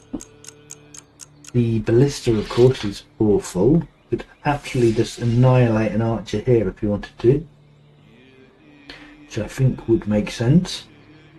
And then do, yeah, probably 8 damage to this archer behind him. Probably kill that as well. Maybe you can get the elephant in down here and start clearing up some people this way. Carthage could use some more routing units. Some more elephants would be good. He does have a chariot here. That might be helpful as well. But we are back to Carthage. He's taken 1 kill. Carthage did adopt monophysium, so he's now on 59 orders. That is even without the decree, I believe, which is... We're not doing... Yeah, no, we are doing decrees. It's still another year, so 59 orders this turn, and he'll have over 60 next turn. A lot of orders. Not really enough units, frankly. He needs more units on the front line. We still haven't seen any action from this camel archer. Good to see coming forwards. It's like we lost a governor. We're down to 4 out of 8 governors now, so we're not really taking any notice of ambitions at the moment, but I suppose fair enough. Carthage is smelling blood and wants to take full advantage, so that is where their focus is at the moment. we've got a couple of events here. She's talking, accept my coin, could pay a huge amount of money, but he has a ridiculous amount of money. That really doesn't matter. So we did take the full attack on the archer there. And yeah, softened up a couple more units for axing, or archering, or elephanting, however he wants to do it. Oh yeah, that's some nice routing going on there, potentially. Yeah, if he marches in here, gets a little bit more damage on that archer, routes through that slinger. Again, another archer on the slinger. Could easily clean up these 3 units. Could start bombarding the city. Good times. Got to admire the persistence. He is not giving up. Many players would have backed off and just held a defensive standpoint while they teched and VP'd their way to victory, but no, not Marauder. He is absolutely going for it. Respect that. Alright, what's happening here? Have we just seen a road being built? This is a trader worker. Yes, he is building roads. Okay, good, good, good.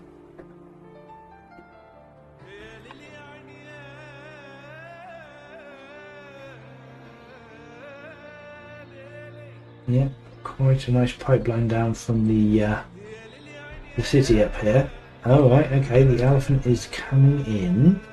He is still going to have to march even with their roads if he wants to start routing units. It's fine because Carthage has all the orders and training in the world. Oh, we went in that way. He split his route chain there. Sure, I love that. I really hope he takes the onager attack on the Demet before the elephant pushes it off the urban tile.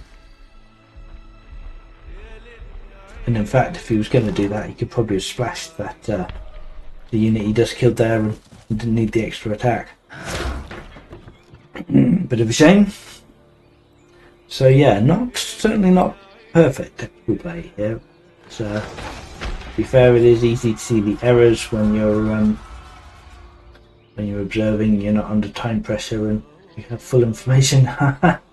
Just got a couple of free militia from an event there. It's irritating, though actually not that hard to clean up if he wants to get his chariot involved.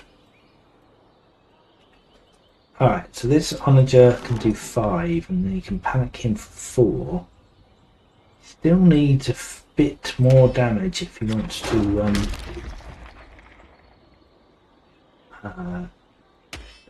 kill that Demet.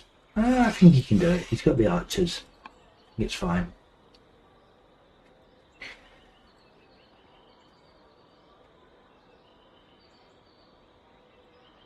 I'm not sure that's an infringement on the rules. We are in tight timescales, so that's certainly something that they. It's possible you can deal with events on your opponent's turn. So unless the players had agreed they weren't going to do that, I think that's fine.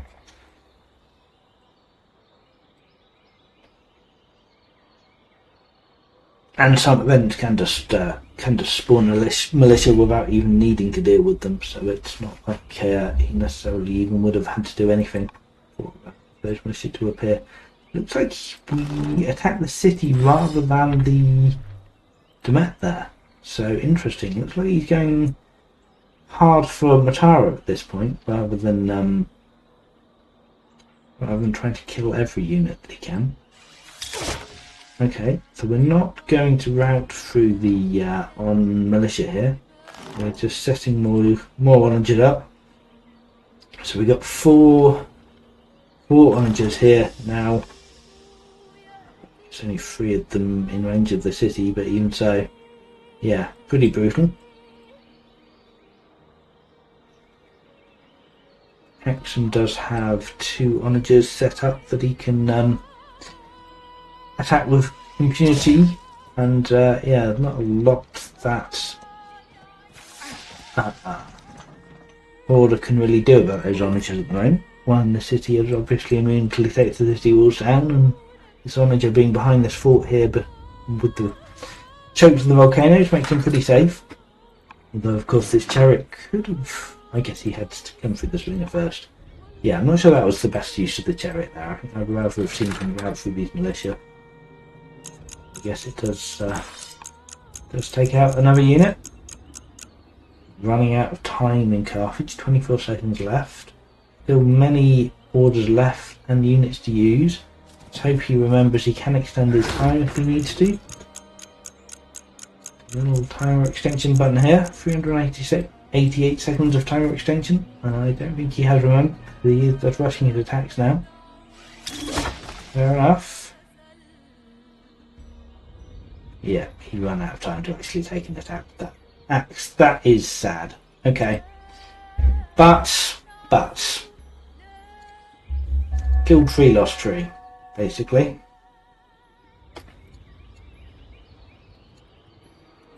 So again, trading pretty evenly. I think Carthage can afford to do that. But let's see the military score graph. Yeah, Carthage can definitely afford this. So way over twice as much military as Axum at the moment. He's still only stronger at the moment, but he can't be that far away from being much stronger. Alright, what is Carthage going to do about this? Don't think we've seen any attacks yet, possibly just the rebels. Still dealing with 2 rebels here. 1 Shotlai there. Oh, 2 Shotlais. Right, okay, so we have killed a rebel over here, I suppose. Maybe that was last turn? Yeah, it must have been last turn. I'm just getting the math at the time I need to spend recalculating so I can manage my attacks. Yeah, well, again, don't forget that you have the timer extension button.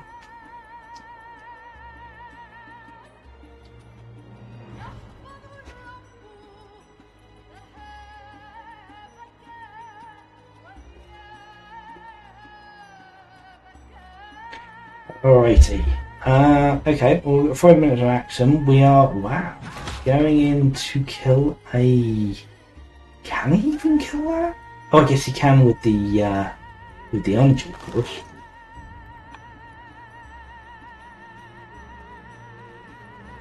Yes. So you can take out one of Carthage's oranges.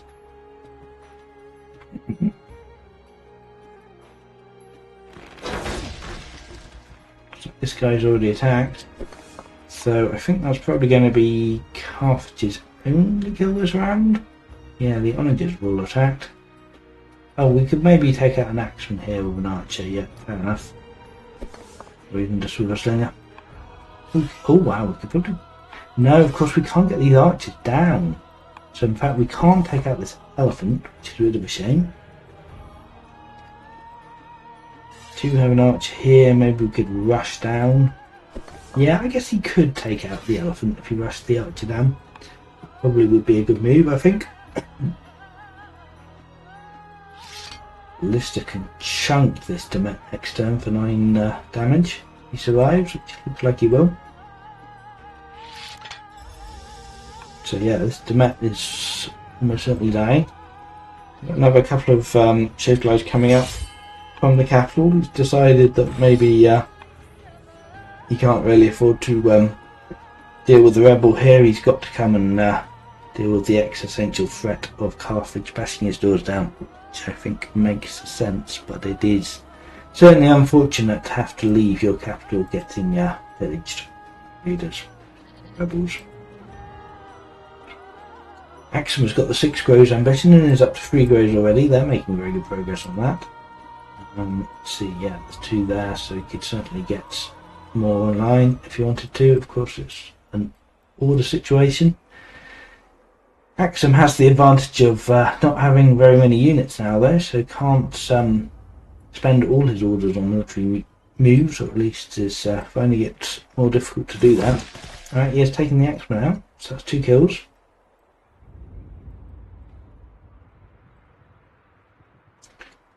It's a bit of a shame this onager in the city healed rather than fortified, because he could have very happily taken this guy out. Oh, we have managed to take out another axe as well on that fort. Alright, fair enough. So he's making good use of the ranged units here to do what damage he can. Yep, still stronger and learned. Carthage is now up to 6 lords, of course, with monotheism. 13 cities to Axum 7. Makes quite a difference, that city advantage there.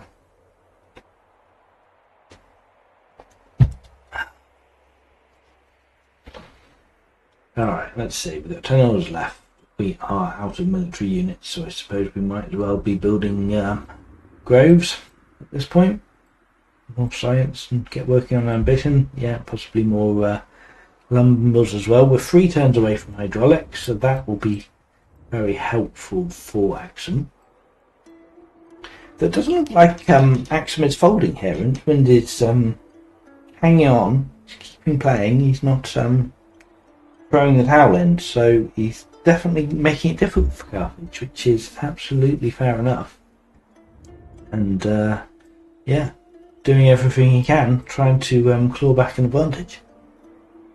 Carthage is... They really need some more reinforcements, frankly. On a 7-turn onager coming out this city. Axe is making his way up, but it's very slowly. 2-turn ballista, 3-turn axe. Yeah, and reinforcements are coming. We've got an elephant here, haven't moved. But yeah, we'd definitely like to see more Carthaginian units flooding in, supporting this attack here.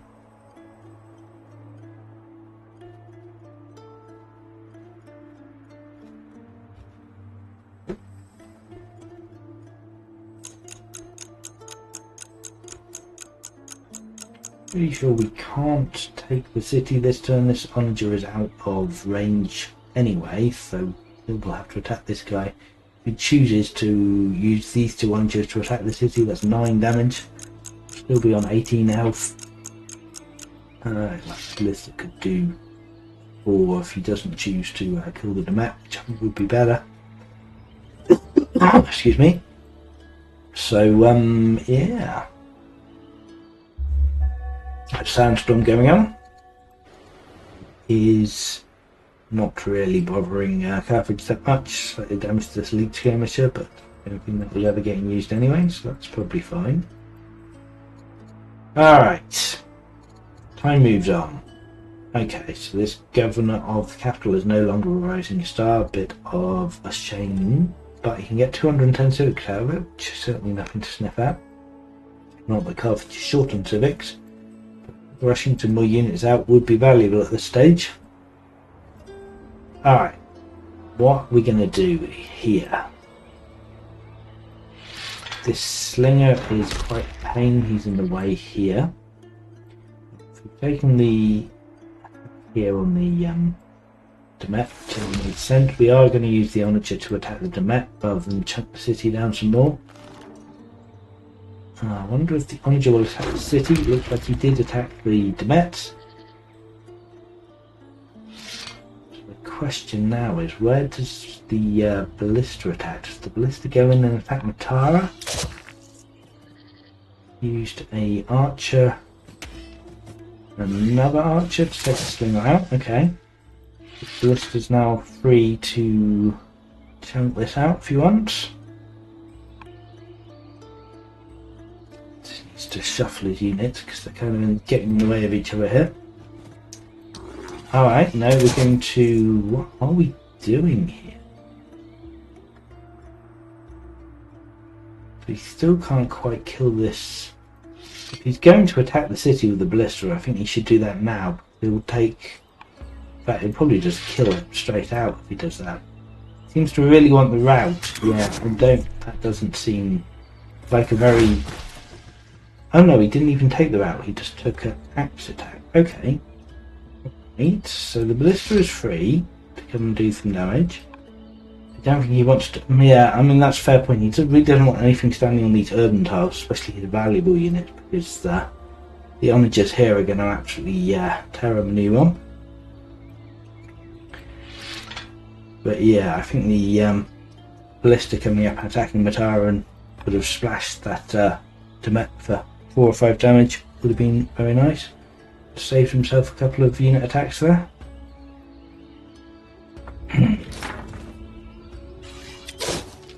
love to see a attack from behind on this onager. Yeah, a couple of archer attacks. Yeah, he could have just taken the chariot around the back and killed that onager here rather than messing around with the units at the front. Would have been a better plan. See, what's this axe doing? Is he just moving out the way? Alright, okay, so we're rushing the ballista in here, are we? Okay. Let's chunk some of this down. Okay. Alright, fine. So we are getting some good attacks going here. Can we kill the onager though? Not without rushing stuff up, surely. He just doesn't have the units in the area now.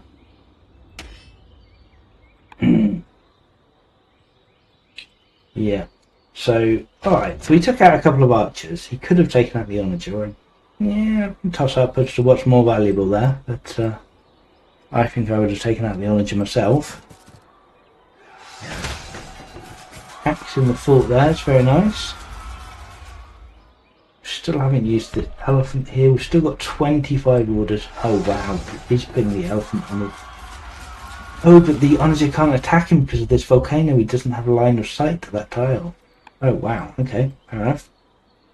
Alright, that's actually quite a safe position for that elephant then. He's Shotlai could... I mean, yeah, he can still come murder it with a Shotlai, certainly, but still. Not too shabby at all.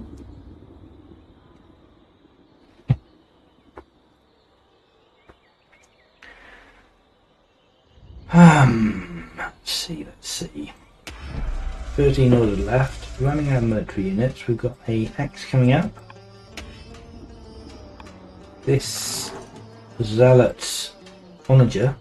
Be real nice to see him coming up behind the volcano and getting in range to deal out some damage here. Maybe he wants to heal up first.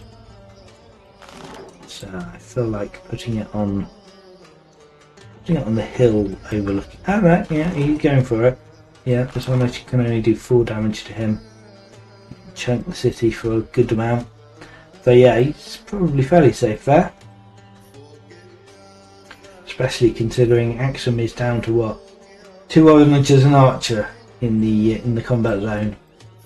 We've got some Shotlais coming. But yeah, Axum is very much running out of units here. Must be much weaker now. Yes, he is much weaker. Right. So Carthage is just going full in. Pretty sure they're confident they can wrap this up here. Still going to take some good damage next turn. But yeah, this is looking pretty good for Carthage. Another ballista popping out next turn. Of course, this ballista is still up. Maybe not for long. Can do 15 damage. 14 damage with the units he has here, so possibly we need to get a Shotlai in there, but he can certainly kill that ballista.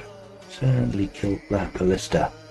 Hello, Valiant78, free stream streak. Love to see it. Welcome, welcome. Man of culture indeed. Indeed, person of culture. It's not assumed gender here. Alrighty.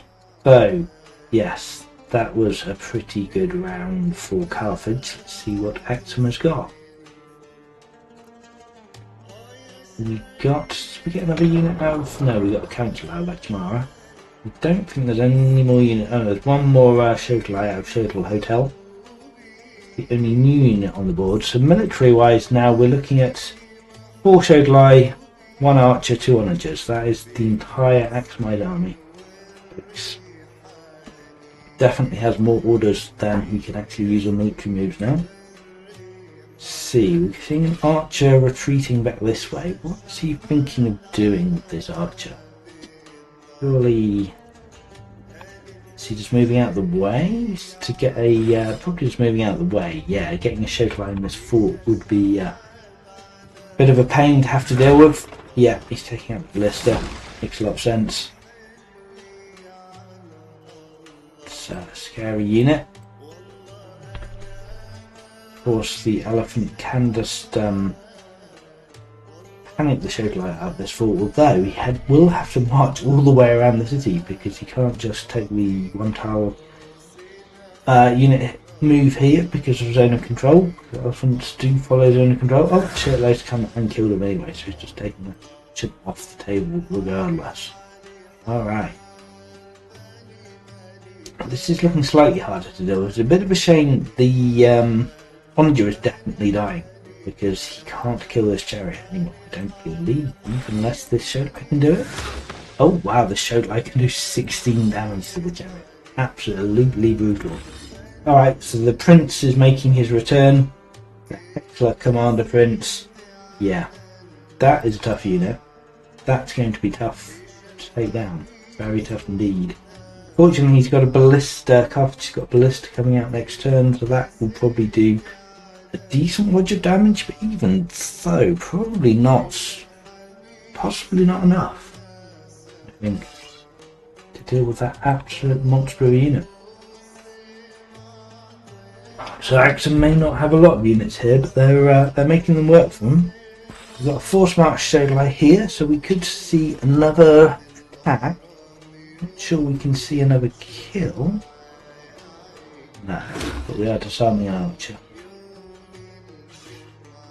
Yeah, don't quite have the units I think to kill that.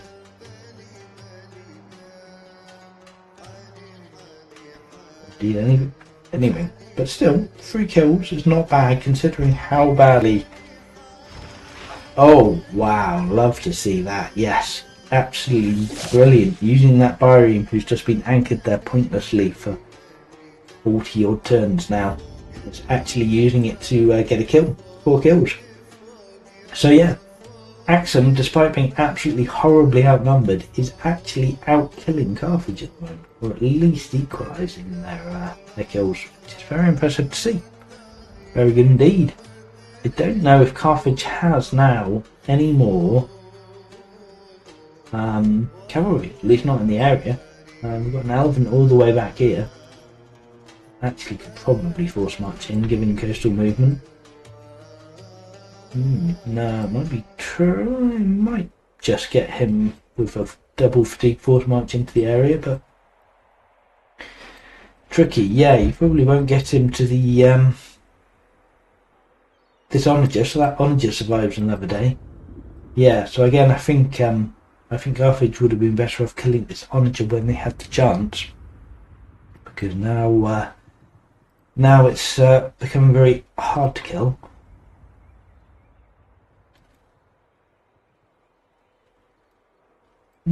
Interesting tactical situation there. Axum making it work. We still haven't fired this Onager in the city either. I don't know what target they'll choose. They get 5 damage on the Commander Onager in the open here. Might not be a bad option, or 7 damage on Arch here, splashing the other archers. Even 5 damage on this Onager. Few options, people he can hit. Going for the Zealot Onager, trying to force him to retreat. I imagine Carthage will want to retreat this Onager now, because that's definitely in danger of dying next turn if he doesn't.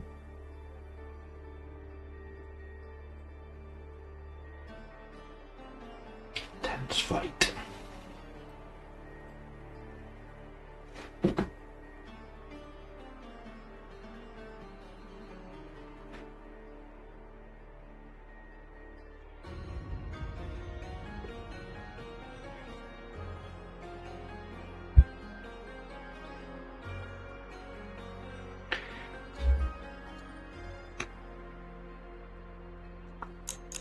Six more orders, 30 seconds to go. Race just past the turn. I guess we're in tight, so Axum can spend their 6 orders on their workers at their leisure, so actually it makes a lot of sense just to pass the turn there. Sportsmanlike, giving the other player time to, or just not even more time, but just moving the game speed along a little bit, not holding the game up. Alright, so we're seeing a force march ballista going in. He thinks he can kill this Prince unit again. Should be lovely to see if he can. Yeah, Assume he's calculated the damage already.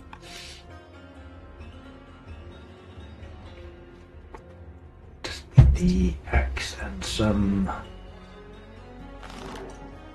archers, presumably. Oh, this onager didn't hit him. Well, alright. 3. Yeah. That should be 2, so he needs 3 from 18 to do that. Some more units moving up. Potentially getting some fight this turn. Oh wow, we did not retreat the onager. That's felt a little bit bold to me. Okay, fair enough. I guess he's all in at this point. He's accepting that he's probably going to lose that unit, but the fact that it's his ult, of course, does make it a pain to kill. Though not that much of a pain. Yeah, actually, I guess this archer and Zoch, of course, he doesn't have the anchored boat anymore. So, though he used the ship to take the attack and that let him get a kill, he had lost the anchor, so suddenly he can't get around this archer anymore, which he could before using the anchor. So that's definitely an interesting change in that tactical situation. We're still shy 5 damage on this Showclow. He definitely has it, but I guess he's just contemplating the best way of doing that. This camel could come around and do 5 damage. Can actually kill that onager with the archer and the camel here. That seems fun. I think that would be worth doing. It makes this area more exposed, certainly, but especially if you're going to start putting your units on urban tiles. You don't want to be doing that if they are in range of an onager. So yeah, I think it would be really nice to see the camel come in and actually use its incredibly fast movement and Zoch ignoring potential to come and score a kill up there. Got 1 more point of damage somewhere on this Showfly. Still need another 4, which is an archer. Yeah, it's totally doable. 2 archers, or even that. Yeah, that's fine. Oh, he's taken 1 damage with that archer. Come on, what are you doing, man? Don't do that. Finish it. The camel. Why would he take a 1 damage attack there? Oh man. Oh, okay. No, it's fine. He's going for that. Good. So he is taking the onager out. Where's his 1 damage for this this guy coming from? So he miscalculated that. You can't get the elite javeliner in. I don't see where the last point of damage is coming from, which is brutal because he could eat a 17 damage attack on an axeman. It doesn't kill that unit. Yep. No, that feels like a mistake. Oh well. Possibly a misclick. Certainly possible in network games with no undo. But yeah, bit sad to see. Okay, so he's opening himself up to more barrier attacks, but he is ensuring that it's yeah. I don't think anyone's getting past both these units, at least not without his entire force.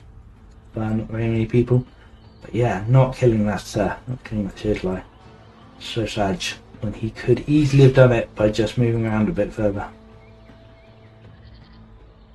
Oh well. So what have we got left on the field for Axum? We've got 3 Showlight, an Archer and an Onager. And next turn we'll also have a Spearman as well. That is it. That is it.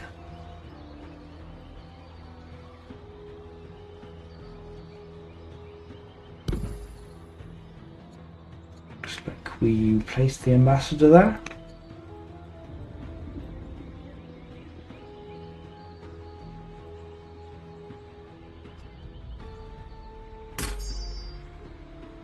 Yeah, he's even 1 tile away from being able to force march this Javelineer in to fix that mistake. Which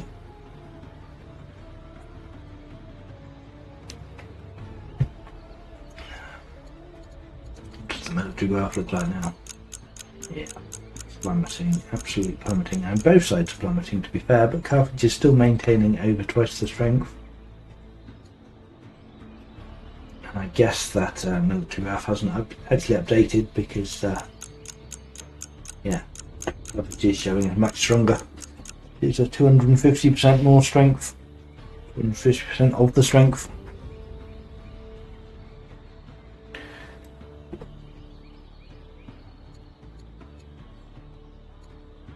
We did lose 4 units, only kill 2.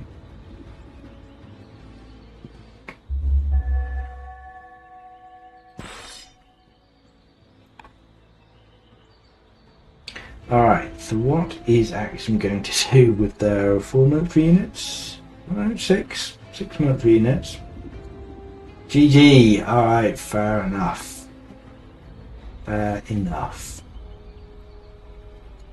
To lay down the Heliopolis, he actually got the Heliopolis started.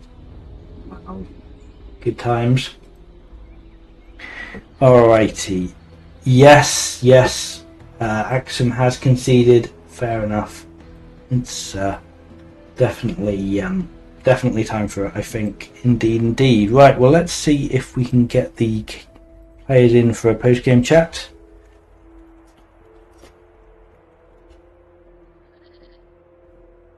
And yeah, GG indeed. Let's have a look at some records while we're waiting for the players. Okay, let's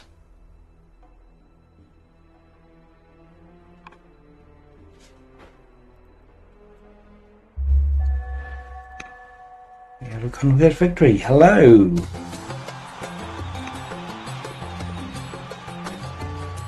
Now I might just need to sort out my sound settings on Discord. Bear with me a second. Voice activity, blah blah blah. Yeah, input device. Right, there we go. Hello? Can you hear me? Sorry, okay. Hello. Yes, hello. How are you doing? It's Marauder, isn't it? Yeah, it's Marauder here. Yeah, I'm great. Congratulations. Well, my son is gonna be born, so I'm all happy. Yes, indeed, a fitting celebration of that. So yeah, congratulations. Yeah, a good change of pace with the game, so I take my thoughts away a bit. Yeah, so that was quite a full session of back and forth there. You didn't give up. I was saying it would have been easy to settle back into a defensive position there and you know, just wait for the win, but you decided to keep pushing forward. It's great to see. Yeah, I decided to keep pushing forward there. The battle was kind of locked on, and I thought I had a chance. So the menu, the pop-up menu was showing that Axiom was weaker militarily, so I decided to press on. The geography really didn't suit me that well with the Onagers ranges and the fire arcs, as if I fell back and Rincewind takes control of the hills, then it's going to be really tough for me. So I decided to press on with the battle. Yeah, it was an interesting tactical situation with that forest. Hello, Rincewind, can you hear me? Hi, yes, I can hear you. Hi, welcome to the stream. Good game, well played. Yeah, congratulations. I kind of thought I was lost after the first session, but I tried to stay in and look for an opportunity to come back, but I just couldn't find any. Yeah, it was a tough position to be in there. Military and to put out a really challenge, even though you were down a lot of cities, then your army was really impressive, and I was not convinced I can make it, but somehow we did that, and thanks for the great game, and you you really showed a lot of technical prowess. Thank you. Yeah, your opening was so strong. You just went straight for my side of the map, and it kind of locked me in. Yeah, it's Carthage. Carthage advantage we get. But the tournament, so the strongest nation, I think, in my opinion. We'll see how it goes with the nerves, because the nerves kind of caught me middle ground. But the opening with the Carthage is really strong to quick stand all of that. Yeah, you certainly took advantage of the of dominating the map. I think that's a big advantage of Carthage. You can blob out quickly and get loads of cities, and that seemed to work quite well in your favour. Yeah, my plan was to grab as many cities as I can, and then go for machinery and tornadoes and kind of lock up on the defensive perimeter with tornadoes. But yeah, the geography was really tricky, and it was not an easy task to do. Your forts on the hills, and then your tornadoes in the city allowed you to creep up on me over and over. Like, if I go to position on the hills and in the forest, then I could. I had a little bit of hope at the start of the session, because with you going for all the wonders, I thought maybe that's a little bit greedy and maybe you're slacking on the military a bit. But looking at your economy now, it's probably quite clear from an observer that this was over a long time ago. It certainly looked like a tricky situation to come back from, but I admire your persistence in not giving up, and you managed to give a good fight there. You had a lot of turns where you were killing as much as you were losing, despite having a smaller army. So you were definitely making that work for you. I was having fun with the show tells, that's for sure. I think you lacked cavalry a bit, because I didn't have to make spears, so there was also the opportunity for you to trample. So I think that was one missing piece for you to really be there for the win. Yeah, I had it targeted, but I still hadn't even got an iron working, so it would have been a while. Really? Yeah. Whoa. Yeah. With Axum, you start with Labour Force, it's quite easy to skip iron working. Yeah, I did the same thing in a recent duel with Axum. I never took the iron working in 100 turns, and I think it's definitely a mistake. Not having any cavalry at all is real problem. Yeah, that was going to be my main priority after land consolidation, but it's too late. Okay, well, there's a couple of questions from chat. So there's an interesting one here. Someone's saying, what do you think about Diligent as the starting strength? So obviously that's a dynastic strength. It's not something that's, allowed for the tournament. But there has been some discussion of having some custom starting strength. And I wondered if either of you had any thoughts about what you would like to see in that regard. Someone suggested Ambitious maybe as a good starting strength for both players. I forgot what those two do. So Diligent, I believe, if I'm not making this up, is the one that gives you +2 orders after a worker finishes an improvement. So it's kind of a bastardly strong trait. And then Ambitious is the kind of more neutral trait that just gives you experience for your leader every turn and experience for your units. I like the Ambitious idea. I think that Diligent is a bit OP. Definitely. But maybe interesting if both people take it, I suppose. But definitely changes the game, of course. Alright, and then we've got another question from chat. What do you think was the most important thing that helped the odds in the winner's favour? So that's kind of a general question, but Marauder, what do you think were the most important factors in your victory here? I think the strong start was definitely a factor. I mean, it all played to kind of my game plan. So the strong start, grabbing auto city size and then defending with managers, and then the lack of cavalry helped me because I could tie up to Barista, and Barista is really strong against mass heavy infantry from Axum. So I think that was like the main hinge on which my strategy was based. And yeah, not neglecting the military, but also taking up in the backlines, so to say. So also not neglecting the wonders, the gardeners, the other specialists that give you technology, and this as a kind of a final touch, a ability to threaten to end the game with points. So you have to snatch up as many wonders as you can, and then also don't fall back on the culture game. But with the culture, you can focus on that later on and catch up.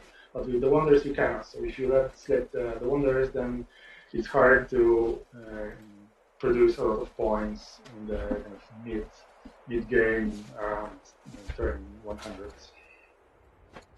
Yeah, from my perspective, it was all about this choke point between Corrales and Madara. I think I presumed you basically expanded straight along the northern coast, right? Because I met your forces around where, we had a little skirmish around Matara, right, when that was a tribal site. Whereas I expanded backwards first to the bottom right city, which is now called Shotel Printer. I think actually this highlights like the difference between. So I find if with any nation other than Carthage, if I expand forward first rather than backwards, then you end up with the side at the back that you always tell yourself, oh, I'll clear it later, and then you never find an opportunity. So maybe it was a mistake, but I felt compelled to expand backwards first, also because of the nice ore spot there. But that then slowed me getting towards this choke points. Maybe if I'd have expanded forward first, I would have ended up beating you more around the middle of the map, which would have given me an opportunity to expand in some of these central sites that you closed off from me. So from my perspective, that was the key part of this game. Yeah, but if you go straight forward, I can just beat you militarily on our meetup. If you go so far forward, right? Because we were currently had a skirmish on kind of your side of the map. But if you expand really quickly, then you have less army on the spear of your attack, and I can easily bring a lot more troops with tribal buying. It's pretty hard. Yeah, I mean, I thought we were quite evenly matched when we met in the middle, particularly like with the steadfast units, and you had time to upgrade many of your many. I feel if I'd have settled Corrales, for instance, that would have given me space to challenge like settling of say Are Philinorum and Hippo Regius. I don't know. So that's the way I saw it. Yeah, definitely. The game will be completely different, I think. But as you mentioned, you would have trouble on the backline as well. Yeah. Just to then focus on the reclaiming the tribal and the barbarian sides in the backline. Yeah, this concept you had the opportunity. Yeah, very easy. You can just buy units and then conquer the dark cities. Yeah.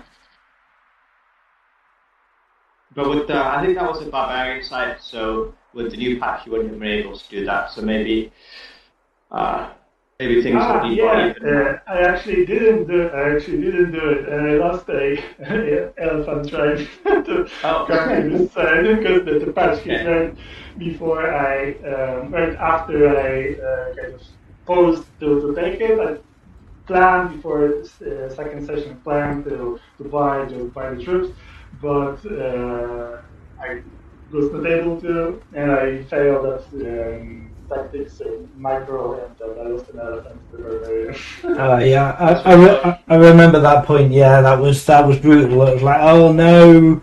But it does make sense, yeah, if you were expecting to be able to hire it, that it threw your plans off. So yeah, unfortunate timing.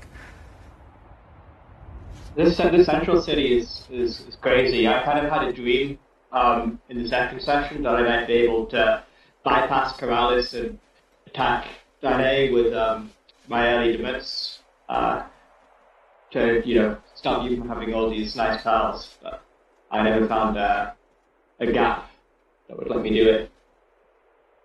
Yeah, the map also kind of suited traders a lot. There were a lot of good sites for traders, so I also was a bit lucky. Sometimes this rain basin does not have any good trader sites, but this time Carthage was also lucky.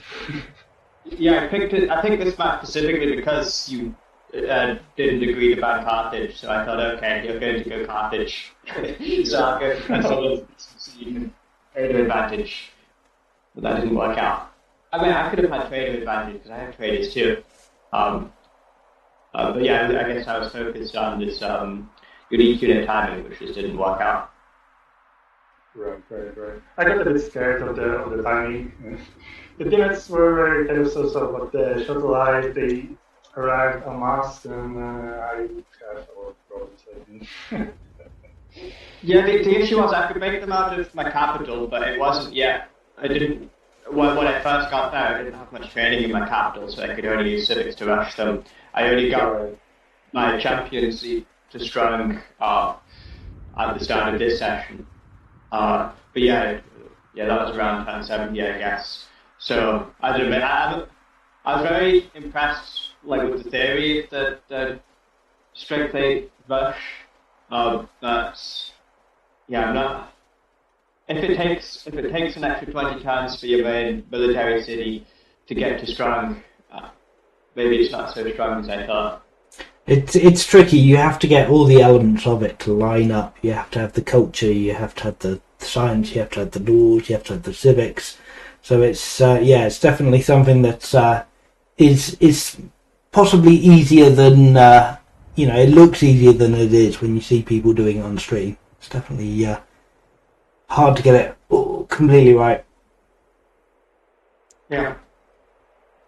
Well, probably also easier when you play by cloud and don't have time pressure. If the time pressure makes you do some slight mistakes which add up, and if you have a specific timing in mind that all the pieces need to fit in, it's this kind of small mistakes or inefficiency here and there. It's the timing slips that moves forward, and then it's not longer a game-winning move. Yeah. Well, thank you both very much for playing. It was a very entertaining match. Congratulations, Marauder. You're going forward in the rest of the tournament. I believe you're facing Scientific for your next match. So good luck with that. That should be a good one to watch. Thank you. And thanks for playing Rincewind. And I hope you enjoy watching the rest of the tournament from the sidelines. And good luck next time. And thanks for casting as well. Very great entertainment for the chat. No worries at all. All right, I'm gonna finish up now. Any final thoughts? I just want to congratulate you again, Marauder, for an excellent game. I think you've got very good chances against Scion, so good luck. Thank you. Thank you as well for the great game. It's very emotional or roller coaster for me. I was really trying my best and very happy to play it with you. Great stuff. Thanks both. Alright, that is going to do it for this stream. Thank you everyone for watching. It was Marauder versus Rincewind, and Marauder goes through to face Scientific in the next round of the Old World Community Tournament. So once that is scheduled, we will be posting that on the Discord. If you haven't joined the Old World Discord, please do come along and check us out, and yeah, join in the post-game chat, because I'm sure there will be some. But I'm going to end the stream now. So again, yeah, thanks very much for watching. Bye bye for now.